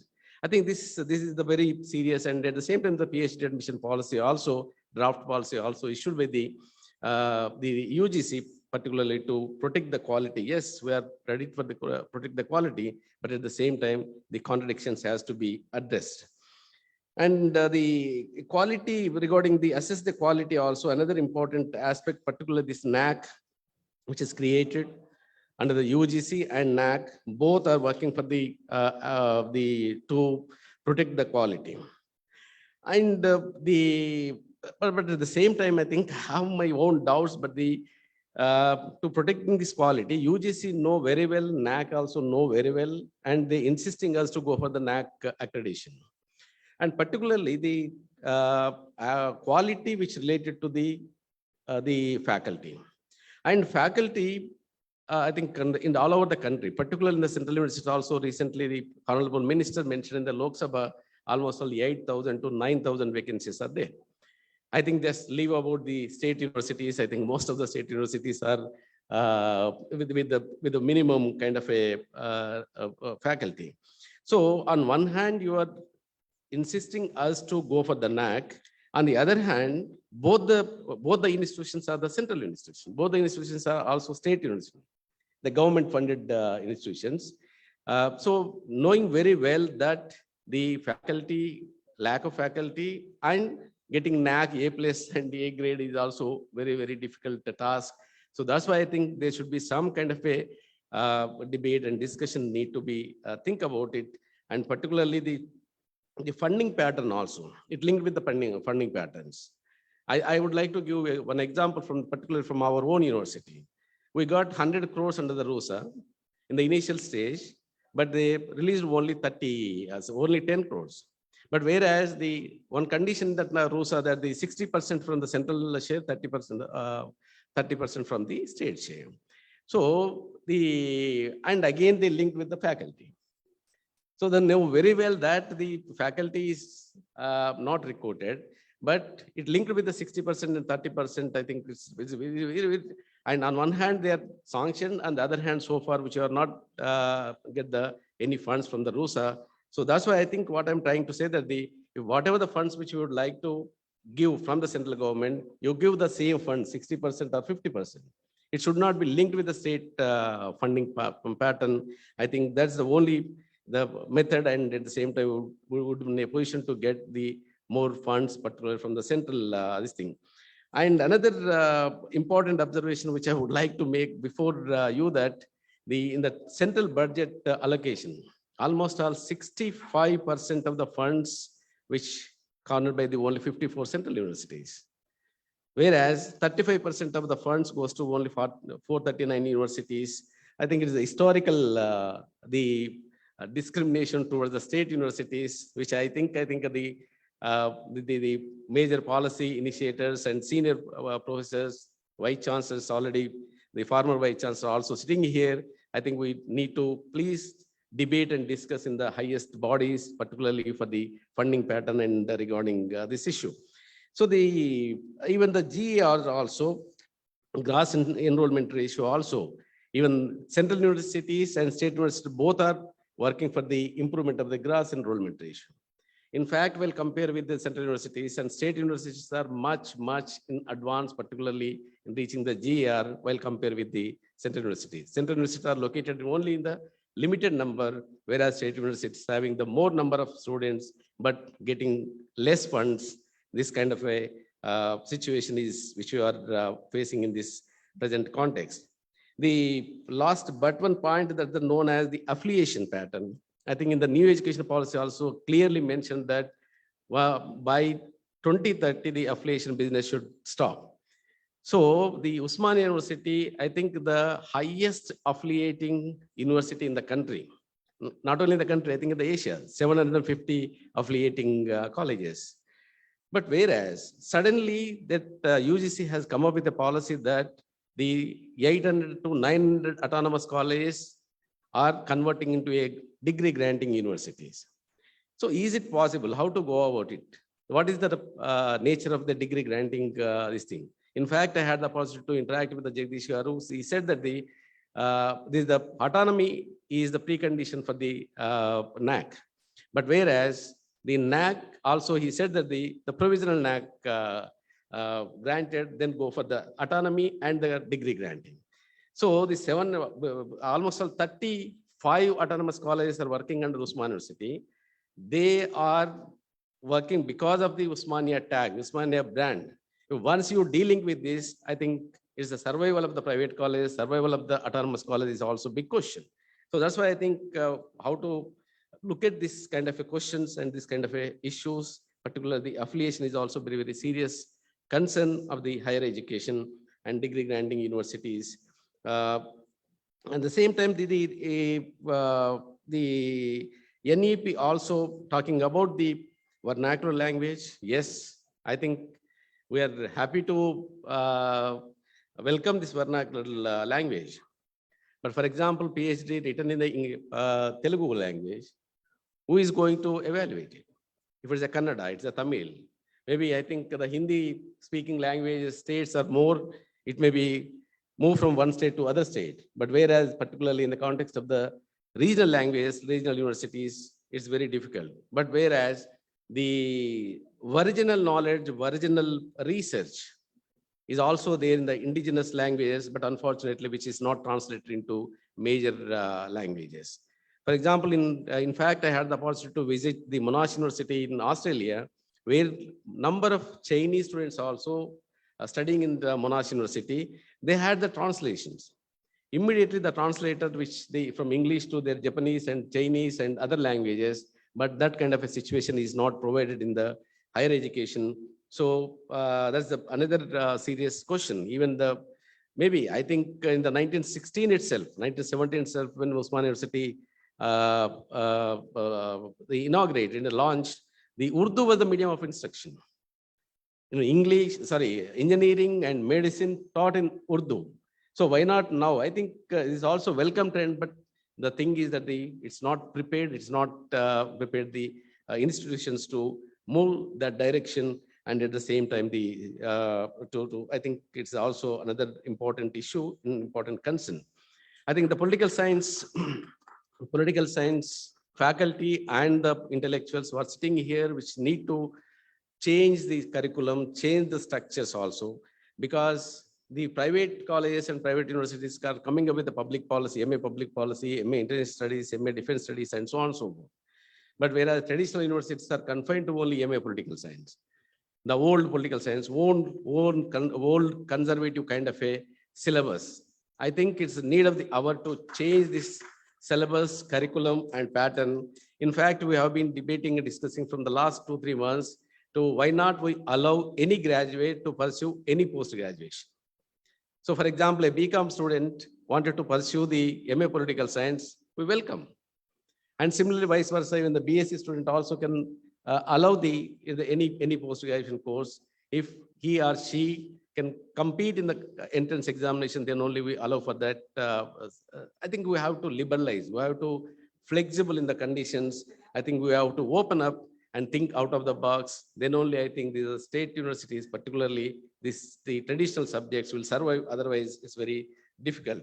I happy to learn from the Chancellor Garu to use certain words, transform and perform. In fact, from the last, as soon as I took over the Vice Chancellor, we have evolved a slogan that known as reform, transform, perform. Thank you for patiently listening. Thank you for this opportunity.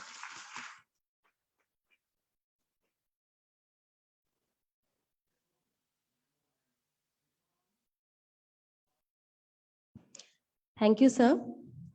To make the memories of the conference last forever, may I request Professor G.D. Sharma ji to felicitate Honorable Minister of Education, Dr. Ranoj Pegu, on behalf of Indian Political Science Association and University of Science and Technology, Meghalaya.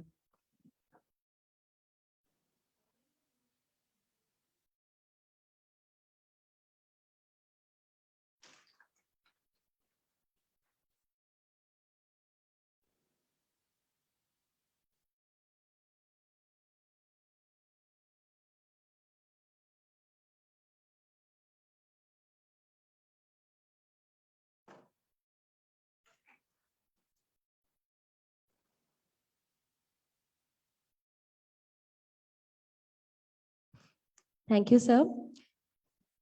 I would like to invite Professor Jayant K. Sharma on stage to present shawl and memento to Professor D. Ravindra.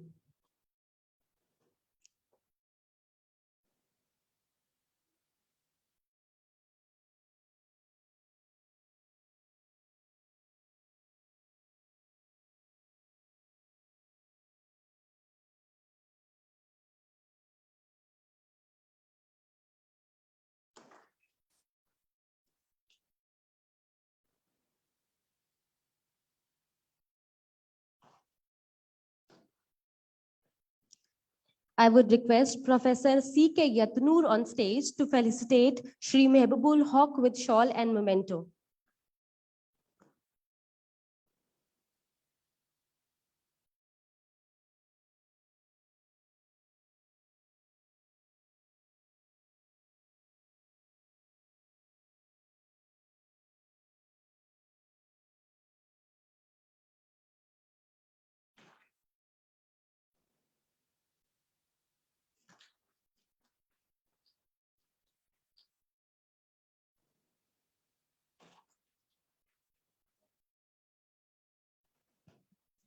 Now, I would request Professor Sanjeev K. Sharma to present shawl and memento to Honorable Vice Chancellor, USTM, Professor Gauri Dutt Sharma ji.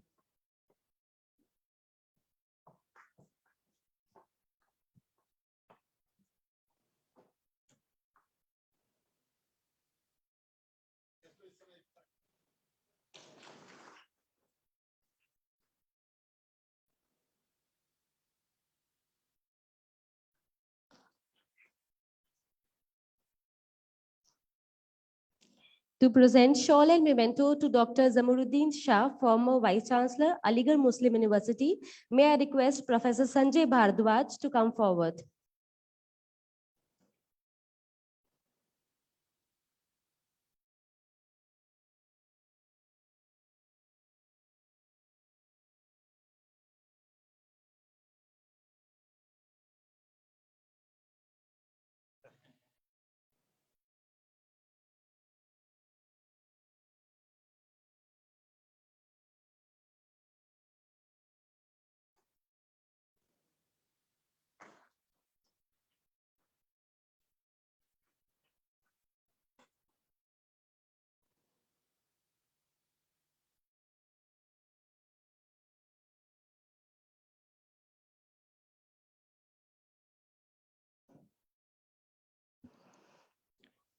Thank you all.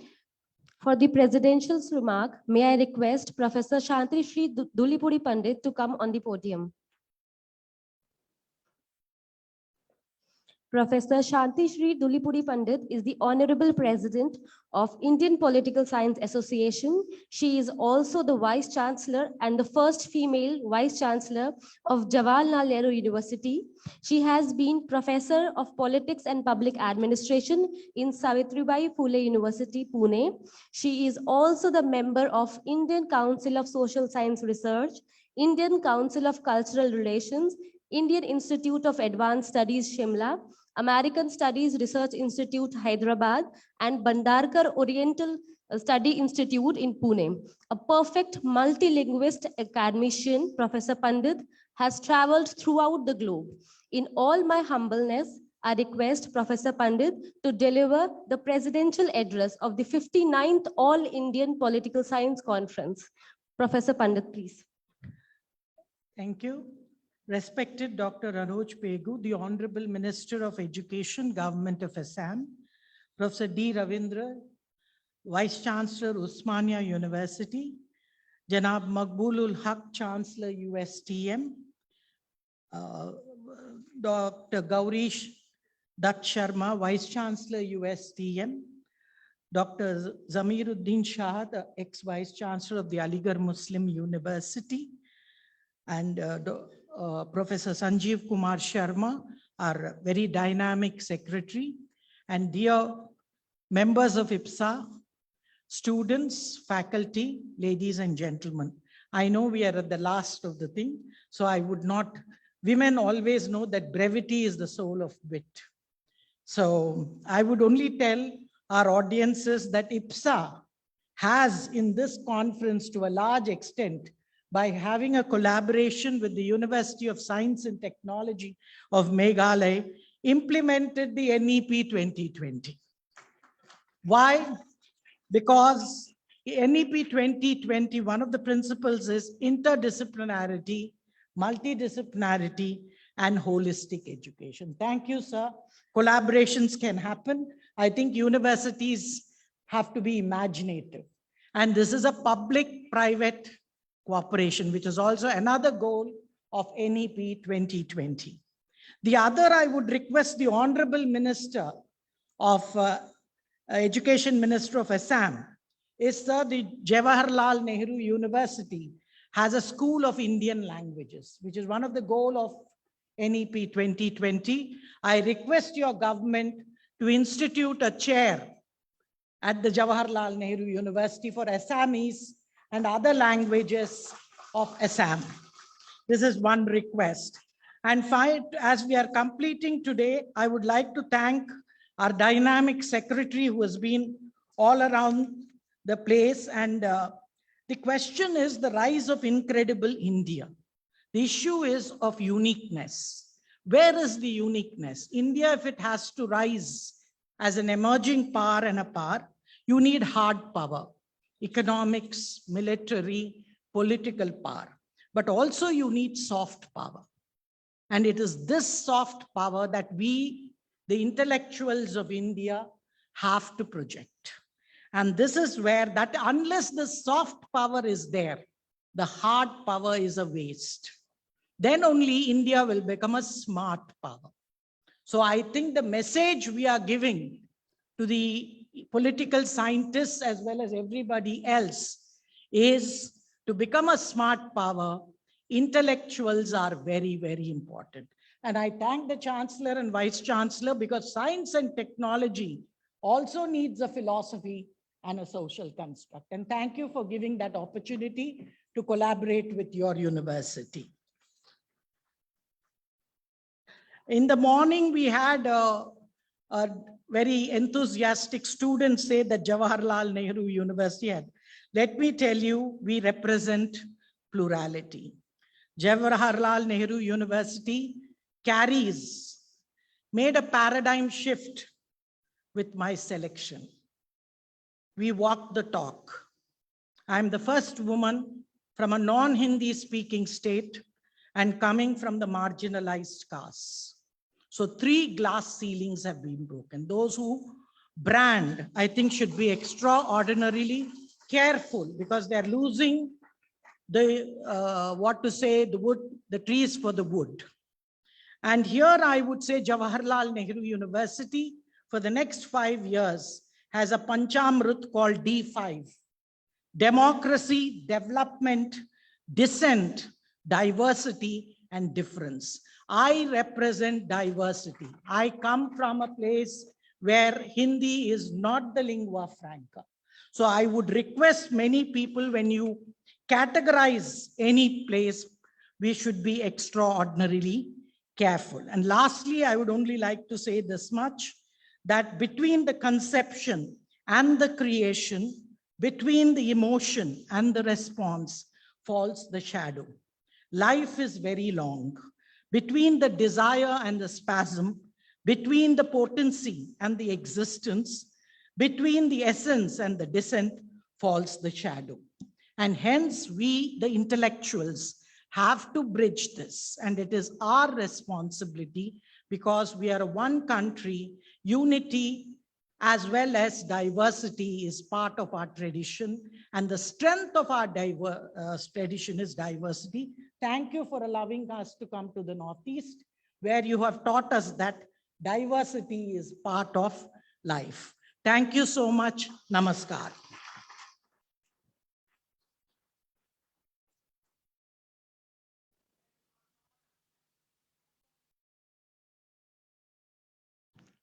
Thank you, ma'am. The vote of thanks would be proposed by General Secretary and Treasurer, Indian Political Science Association, Professor Sanjeev Kumar Sharma ji. Professor Sanjeev Kumar Sharma is General Secretary and Treasurer of Indian Political Science Association for the last 11 years. Vice Chancellor of Mahatma Gandhi Central University, Motihari. He is a renowned academician with a far-sighted administration capabilities and an above-average knowledge of Sanskrit.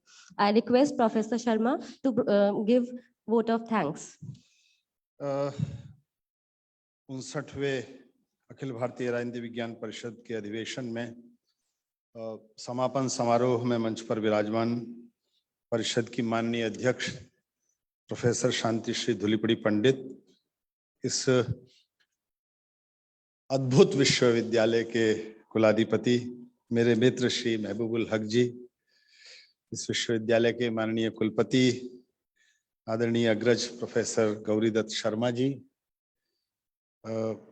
Assam राज्य के शिक्षा मंत्री आदरणीय श्री राजन पेगू जी, अलीगढ़ मुस्लिम विश्वविद्यालय के पूर्व कुलपति श्री जमीरुद्दीन शाह जी, आज के कार्यक्रम में समापन वक्तव्य देने वाले उस्मानिया विश्वविद्यालय के कुलपति और मेरे प्रिय अनुज मित्र प्रोफेसर डी रविंद्र जी, इस सभागार में राजनीति विज्ञान और समाज विज्ञान विषयों से अनुराग रखने वाले मेरे सभी मित्रों, सबको प्रणाम करता हूँ।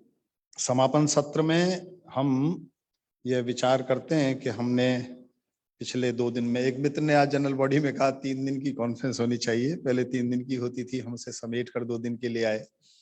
ये विचार करते हैं कि हमने ये यात्रा कैसे प्रारंभ की और इस यात्रा में क्या क्या अच्छाइयाँ, कठिनाइयाँ, सुविधाएं असुविधाएं हुई और हम आगे जब चलेंगे तो कैसे चलेंगे।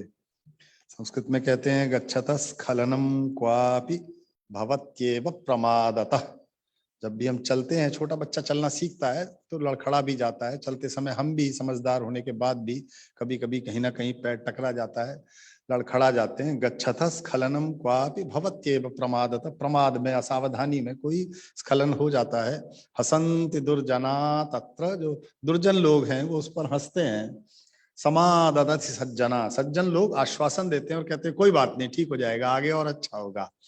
तो हमें इस इप्सा के इस पूरे कॉन्फ्रेंस में चलने में जहां जहां कठिनाइयां हुई, जहां जहां हम लड़खड़ाए, उसके लिए मैं भारतीय राजनीति विज्ञान परिषद के इस दायित्व के नाते आप सबसे क्षमा चाहता हूं। सबसे पहले मुझे मालूम है आप सब सज्जन हैं, दुर्जन नहीं है जो हमारे स्खलन पर हंसेंगे और हमें आश्वासन देंगे कि हम आगे और अच्छा कर सकेंगे।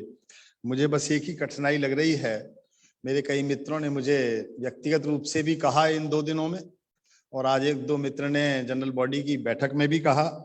मुझे ये तो अच्छी बात है कि हमारे मित्र श्री महबूबुल हक साहब बार बार कह रहे हैं कि अगली बार भी हमारे यही करिए, लेकिन इस बार इतने साल की हमारे इस अधिवेशनों की एक सीमा रेखा इतनी ऊंची कर दी है इन्होंने कि अगले बार के आयोजकों को बड़ा कष्ट होगा। लोग कहेंगे वहां तो इतना ऐसा हुआ था, मेघालय में तो ऐसा हुआ था। ये थोड़ा सा संकट जरूर होगा। आपने एक ऐसा प्रतिमान स्थापित किया है हमारे सभी मित्रों की ओर से, पूरे परिषद परिवार की ओर से।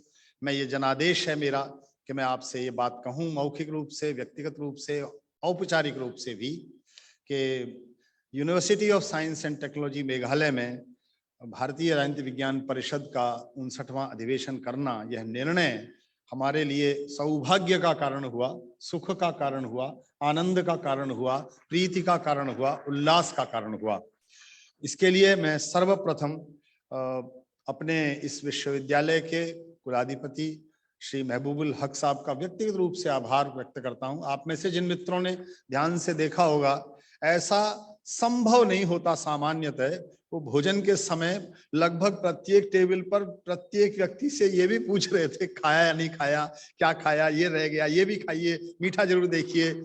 इतना व्यक्तिगत रूप से संबद्ध हो जाना सामान्य बात नहीं है। इस उनकी असाधारण व्यक्तित्व के लिए आप सबकी ओर से मैं उनको प्रणाम करता हूं।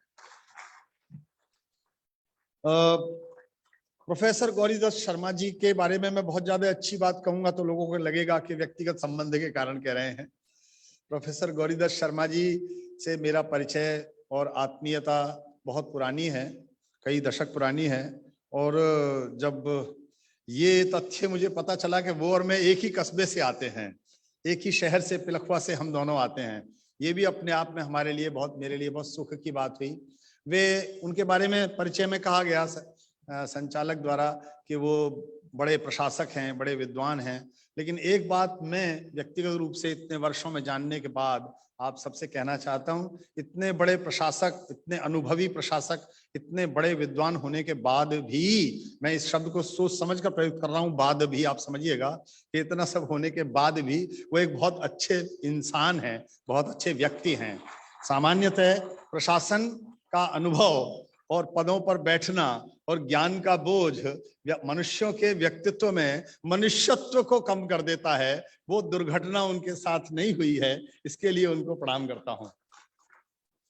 हमारे आज के कार्यक्रम में आसाम राज्य के शिक्षा मंत्री जी ने सचमुच में बहुत गंभीर कुछ हमारे सामने बातें कही हैं। हम अकादमिक समुदाय के सभी मित्रों से मैं आग्रह करूंगा कि उन पर जरूर विचार करें। इस पूरे आयोजन के लिए यदि कोई एक व्यक्ति जिम्मेदार है जिसके कारण ये कार्यक्रम हो सका, तो मैं कहूंगा प्रोफेसर जीडी शर्मा जी, क्योंकि उन्होंने एकदम एक क्षण में जब मैंने हॉल देखा और कहा कॉन्फ्रेंस यहाँ होगी, तो उन्होंने कहा हाँ यही होगी। और उसके बाद हक साहब ने एक सेकंड नहीं लगाई ये कहने में कि कोई विचार किया जाए कैसे होगी, कितने लोग होंगे, क्या खर्चा होगा, कोई सवाल नहीं किया, कुछ जानना नहीं चाहा, उन्होंने कहा यही होगी। तो इस नाते मैं इस पूरे, और फिर केवल ये दोनों व्यक्ति नहीं, इन दोनों के नेतृत्व को भी मैं प्रणाम करता हूं कि प्रत्येक शिक्षक इस विश्वविद्यालय का, प्रत्येक अधिकारी, हमने असिस्टेंट रजिस्ट्रार, डिप्टी रजिस्ट्रार, मैं एक विश्वविद्यालय का नेतृत्व कर रहा हूं, मैं जानता हूं प्रशासनिक अधिकारियों से काम किस प्रकार लिया जाता है। प्रत्येक अधिकारी, प्रत्येक शिक्षक, प्रत्येक विद्यार्थी और इस भाव से काम कर रहे थे कि उनकी कॉन्फ्रेंस है, ये इंडियन पॉलिटिकल साइंस एसोसिएशन की कॉन्फ्रेंस नहीं थी, ये यूएसटीएम की कॉन्फ्रेंस थी, और यह आपके दोनों के नेतृत्व के कारण ही संभव हुआ है। मैं औपचारिक रूप से इस विश्वविद्यालय के सभी शिक्षक साथियों, सभी अधिकारियों, कर्मचारियों, सभी, उसमें सभी प्रकार के कर्मचारी आते हैं, और सभी विद्यार्थी मित्रों का बहुत बहुत आभार व्यक्त करता हूं। भारतीय राजनीति विज्ञान परिषद की अध्यक्ष के रूप में औपचारिक रूप से मेरा ये दायित्व है कि मैं प्रोफेसर शांति श्री पंडित और इस पूरे कार्यकारिणी के प्रति भी अपना आभार व्यक्त करूं कि उन्होंने मेरे द्वारा लिए गए इस निर्णय को सहमति प्रदान की कि कॉन्फ्रेंस यहाँ होगी। और मुझे ये विश्वास है कि सबको ये लगा कि निर्णय कोई ऐसा असुविधाजनक निर्णय नहीं था, सबको उससे सुख हुआ। इप्सा के मेंबर्स 4,500 हमारे लाइफ मेंबर्स हैं, उन सब के प्रति एक बार पुनः इस बात के लिए भी आभार व्यक्त करता हूं कि लगभग पिछले 2 दशक से वो मेरी कार्यप्रणाली में विश्वास व्यक्त कर रहे हैं, निर्विरोध मुझे निर्वाचित करते हैं हर बार। इस बात के लिए आप सबको बहुत बहुत आभार व्यक्त करता हूं। हमारे पास आप समझते हैं कि हमने 14-15 फरवरी के आसपास ये डिसाइड किया कि हम यहाँ कॉन्फ्रेंस करेंगे, और 26-27 मार्च को करनी थी, बहुत कम समय था, बीच में होली थी, ईयर एंड हो रहा है, फाइनेंशियल ईयर एंड हो रहा है, बहुत सारे लोगों को बहुत सारी असुविधाएं हैं, सब वाइस चांसलर्स को अपने यहाँ जाकर फाइलें पूरी करनी है इस समय। ऐसे में भी बहुत सारे लोग बहुत बड़ी संख्या में आए, 830 इंडिविजुअल्स के रजिस्ट्रेशन विदाउट फैमिली क्लब किए हुए आए हमारे पास। कुल मिलाकर करीब 1000 लोगों ने ये कॉन्फ्रेंस अटेंड की। 710 लोगों ने तो एब्स्ट्रैक्ट हमें भेजे हैं हमारे पास जो पहुंचे हैं। हमने एक डेट दी थी कि तब तक हम पेपर्स लेंगे, अभी उसकी भी डेट एक्सटेंड भी हम कर रहे हैं, तब भी बड़ी संख्या में फुल पेपर्स भी आ गए हैं। तो सारे प्रतिभागियों को, विद्यार्थियों की संख्या, बड़े दूर दूर से आने वाले विद्यार्थियों को, शोधार्थियों से, सबसे मैंने बात की, सबसे मिला, और उन सब को सामूहिक रूप से धन्यवाद व्यक्त करता हूं। जितने भी अतिथि हमारे विभिन्न कार्यक्रमों में आए, उद्घाटन में, अन्य सत्रों की अध्यक्षता करने वाले, chair, co chair, discussion, keynote speaker, paper presenters, जिन सबने भी भाग लिया, उनके प्रति बहुत आभार व्यक्त करता हूं। इस बीच में जब उद्घाटन कार्यक्रम में हम पुस्तकें और ये सब रिलीज कर रहे थे, तो शांति श्री जी मेरे से पूछ रही थी कि ये कितना सारा कर लिया है पब्लिश। 2018 की कॉन्फ्रेंस जिन लोगों को याद है, तो 2018 की कॉन्फ्रेंस में यूजीसी के उस समय के अध्यक्ष प्रोफेसर डीपी सिंह और Indian council of cultural relations के अध्यक्ष प्रोफेसर डॉक्टर विनय सहस्त्रबुद्धे, दोनों मेरे से बार बार ये सवाल पूछते थे कि ये पब्लिकेशन इप्सा की ओर से कब कर लेते हो आप लोग। तो मैं सचमुच में उन पब्लिशर्स का, उन प्रिंटर्स का, उन प्रकाशकों का, उन संपादकों का, उन प्रूफ रीडर्स का, उन टाइपिस्ट का, सबका आभार व्यक्त करना चाहता हूं। अपने ऑफिस स्टाफ का जिन्होंने ये संभव किया। मैं उसे कुछ नहीं करता, मैं केवल एक संयोजक का मात्र दायित्व मेरा है, इससे अधिक मेरा काम नहीं है। इस बीच में हमारे पास, चूंकि मुझे मेरठ से करीब 3 साल लगभग यहाँ बाहर रहना पड़ा, दूर, तो मैं जानता हूं कि इप्सा के गतिविधियों को, क्रियाशीलता को थोड़ा सा मैं कम समय दे पाया। कोविड ने भी कुछ असुविधाएं निश्चित रूप से की, फिर भी, और सब लोगों के अपने व्यक्तिगत उत्कर्षों में भी प्रगति हुई, उसका परिणाम हुआ कि मेरे पास अपने कहे जाने वाले कार्यकर्ताओं की संख्या में थोड़ी सी कमी आई। उसके बाद भी बहुत बड़ी संख्या में मेरे पुराने विद्यार्थी, मेरे मित्र, सब अवसरों पर शुभेच्छु, सब अवसरों पर उपस्थित रहे। मैं निश्चित रूप से आज इस अवसर पर अपने कुछ ऐसे शुभेच्छियों जिनकी वजह से आज हम इस कॉन्फ्रेंस के इस रूप को लेकर यहाँ सामग्री मेरठ से लेकर यहाँ तक आ पाते हैं, जो कर पाते हैं, उसके लिए चाहता हूं कि प्रोफेसर शांति श्री पंडित, इप्सा अध्यक्ष, उनको सम्मानित करें। और एक व्यक्ति जो यहाँ तक आना जिसके लिए संभव नहीं है, जो हमारे Indian journal of political science और भारतीय राजनीति विज्ञान शोध पत्रिका, इप्सा, उसके सारे पब्लिकेशन के काम को, उसकी प्रिंटिंग के बार बार डांट खाता हुआ, बार बार हमारे से कड़े शब्द सुनता हुआ भी, रात को देर तक आता हुआ भी, मैं 24 की सवेरे अर्ली मॉर्निंग यहाँ आया हूँ, 23 की रात को 11:30 बजे भी मुझे कुछ प्रिंट देकर गया है। मैं चाहता हूँ उसके लिए एक मोमेंटो, रियाज सैफी उस बच्चे का नाम है, उसकी ओर किसी हमारा कोई विद्यार्थी उसकी ओर से उसे ग्रहण कर ले। देवेंद्र उज्जवल है, कोई है? रियाज सैफी नाम का एक बच्चा है जो हमारा इस जर्नल का सारा काम करता है। एक मोमेंटो उसके लिए शांति श्री जी यहाँ से आप देंगी। ये डॉक्टर देवेंद्र उज्जवल हैं, ये मेरठ से हैं, ये उनको पहुंचाएंगे। आप उस बच्चे के लिए अनुपस्थिति में ताली बजाइए।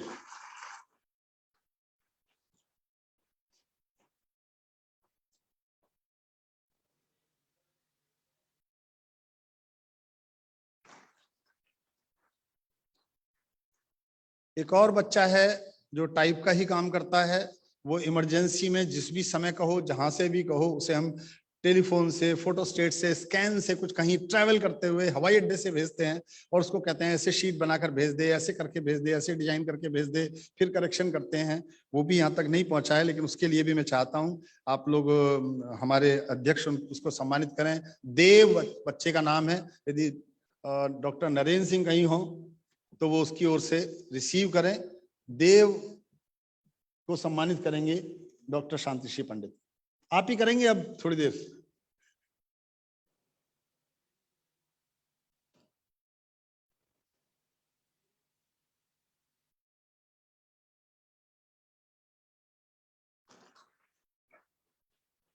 पिछले करीब 17 साल से आप में से बहुत सारे लोग बात करते होंगे। एक बच्चा मेरे ऑफिस का सारे काम जर्नल के प्रिंटिंग से लेकर, उसको भेजने से लेकर, उसकी पोस्टेज से लेकर, उसका हिसाब रखने से लेकर सारा काम करता है। मुझसे भी बीच बीच में डांट खाता है। मेरी डांट को सहन करने की क्षमता रखने वाले उस बच्चे का नाम है अमित कुमार। आप में से बहुत लोग जानते होंगे। मैं चाहता हूँ उसको बुलाया जाए, शांति श्री जी उसको सम्मानित करें। चौधरी चरण सिंह विश्वविद्यालय मेरठ में कर्मचारी है और इप्सा के प्रोडक्शन में, सारे प्रोडक्शंस का मेजर कंट्रीब्यूशन अमित कुमार का। एक और नए बच्चे ने मुझे रिसेंटली ज्वाइन किया है मेरे पास, जो 10 साढ़े 10 साल से इस कार्य के लिए एक बच्ची टाइपिस्ट असिस्टेंट थी मेरी, वो विवाह होकर चली गई, तो उसके बाद एक बच्चा और नया ज्वाइन किया है। उसने अभी काम सीखा है। वैसे आप सोचेंगे मैं उससे ऑफिस का काम ले रहा हूं, अभी रिसेंटली उसने नेट क्वालिफाई किया है हिस्ट्री में। तो एक बहुत अच्छा बच्चा, और वो हम लोगों से निरंतर डांट खाता हुआ भी देर रात तक। 23 को मैंने उससे 2:30 बजे कहा, उसने मुझसे 2:30 बजे रात को कहा सवेरे 4 बजे निकलना है, आप तो सो जाओ जाकर। मैंने कहा अच्छा। 4 बजे मैं चाय बनाकर लाया तो वो जगा हुआ था। वागीश शुक्ला।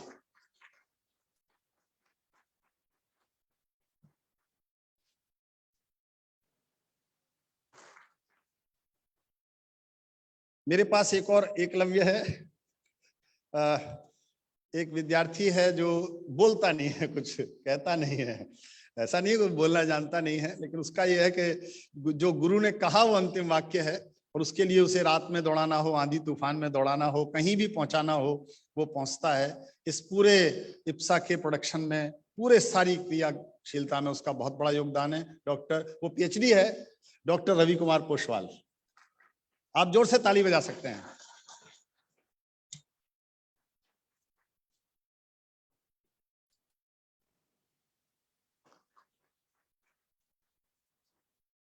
मेरे एक और विद्यार्थी ने, इतने सालों से ये सब मेरे विद्यार्थी मित्र हो गए हैं, ये सभी काम करते हैं। मैं तो बहुत ज्यादा कुछ काम नहीं कर पाता, लेकिन केवल इनको दिशा देता हूँ, निर्देश देता हूँ। दोनों को आप अर्थ समझ सकते हैं, अभिधा लक्षणा व्यंजना किसी में भी।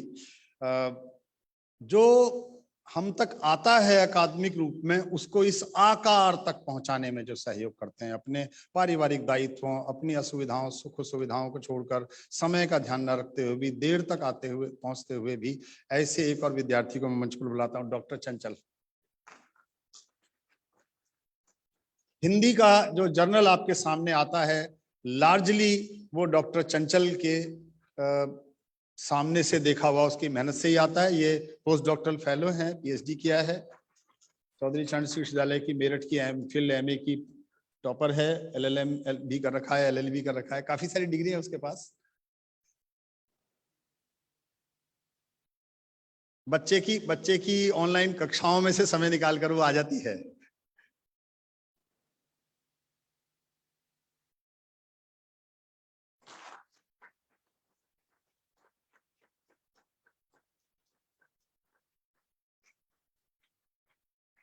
और एक विद्यार्थी जिसके बारे में मुझे लगता नहीं कि मुझे कहना पड़ेगा, आप में से सब जानते हैं, जिसके मुझे लगता है ये जो कुछ मैं कर पा रहा हूं अधिकांश योगदान उसका है।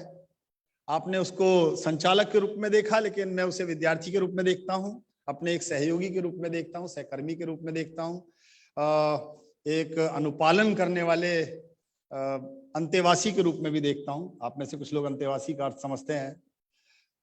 मुझे लगता है Indian journal of political science के प्रोडक्शंस के अतिरिक्त भी इंडियन पॉलिटिकल साइंस एसोसिएशन को पिछले 4-5 सालों में दिल से, दिमाग से, मन से, शरीर से जितना समय देना, जितना प्रतिबद्ध रूप से काम करना संभव मेरे से नहीं हो सकता था, उससे अधिक संभव हुआ है डॉक्टर अनुसुया नैन।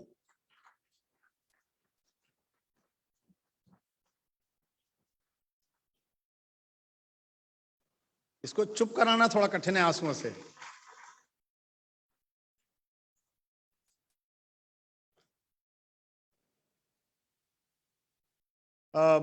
बहुत सारे लोग, बहुत सारे मेरे मित्र शुभेच्छु जो इस सब के अतिरिक्त भी काम करते रहते हैं, जिनको मेरे लिए मंच पर इस समय बुलाना समापन समारोह के एक्सटेंशन में संभव नहीं है, उन सबको, जो लोग प्रत्यक्ष परोक्ष रूप से मुझे मानसिक रूप से सहायता करते रहे, मैं उनको भी प्रणाम करता हूं। जिन्होंने मुझे इस बीच में थोड़े कष्ट दिए उनको भी प्रणाम करता हूं। जिनकी वजह से असुविधाएं हुई उनको भी प्रणाम करता हूं।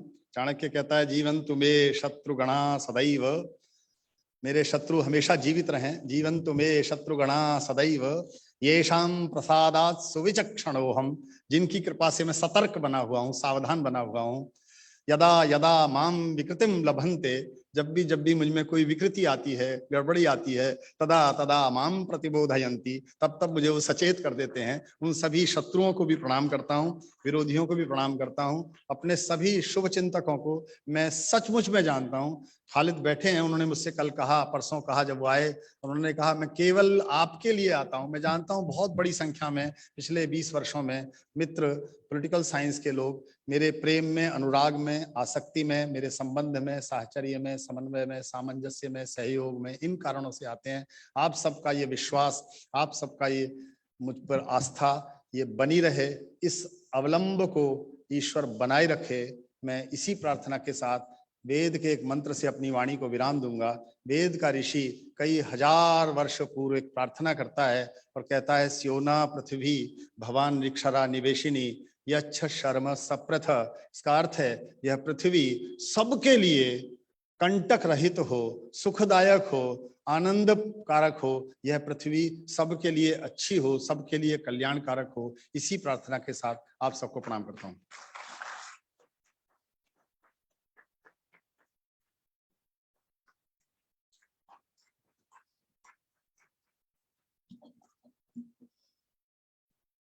Thank you, sir. I hereby announce this conference closed. I would request everyone to kindly rise for national anthem.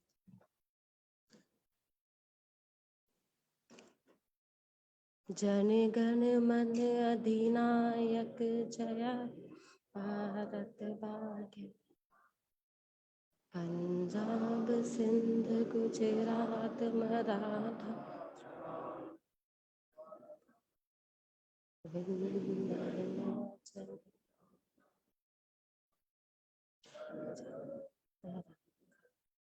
तब शुभ नामे जागे, तब शुभ शिष्य गाहे तब जय गाथा।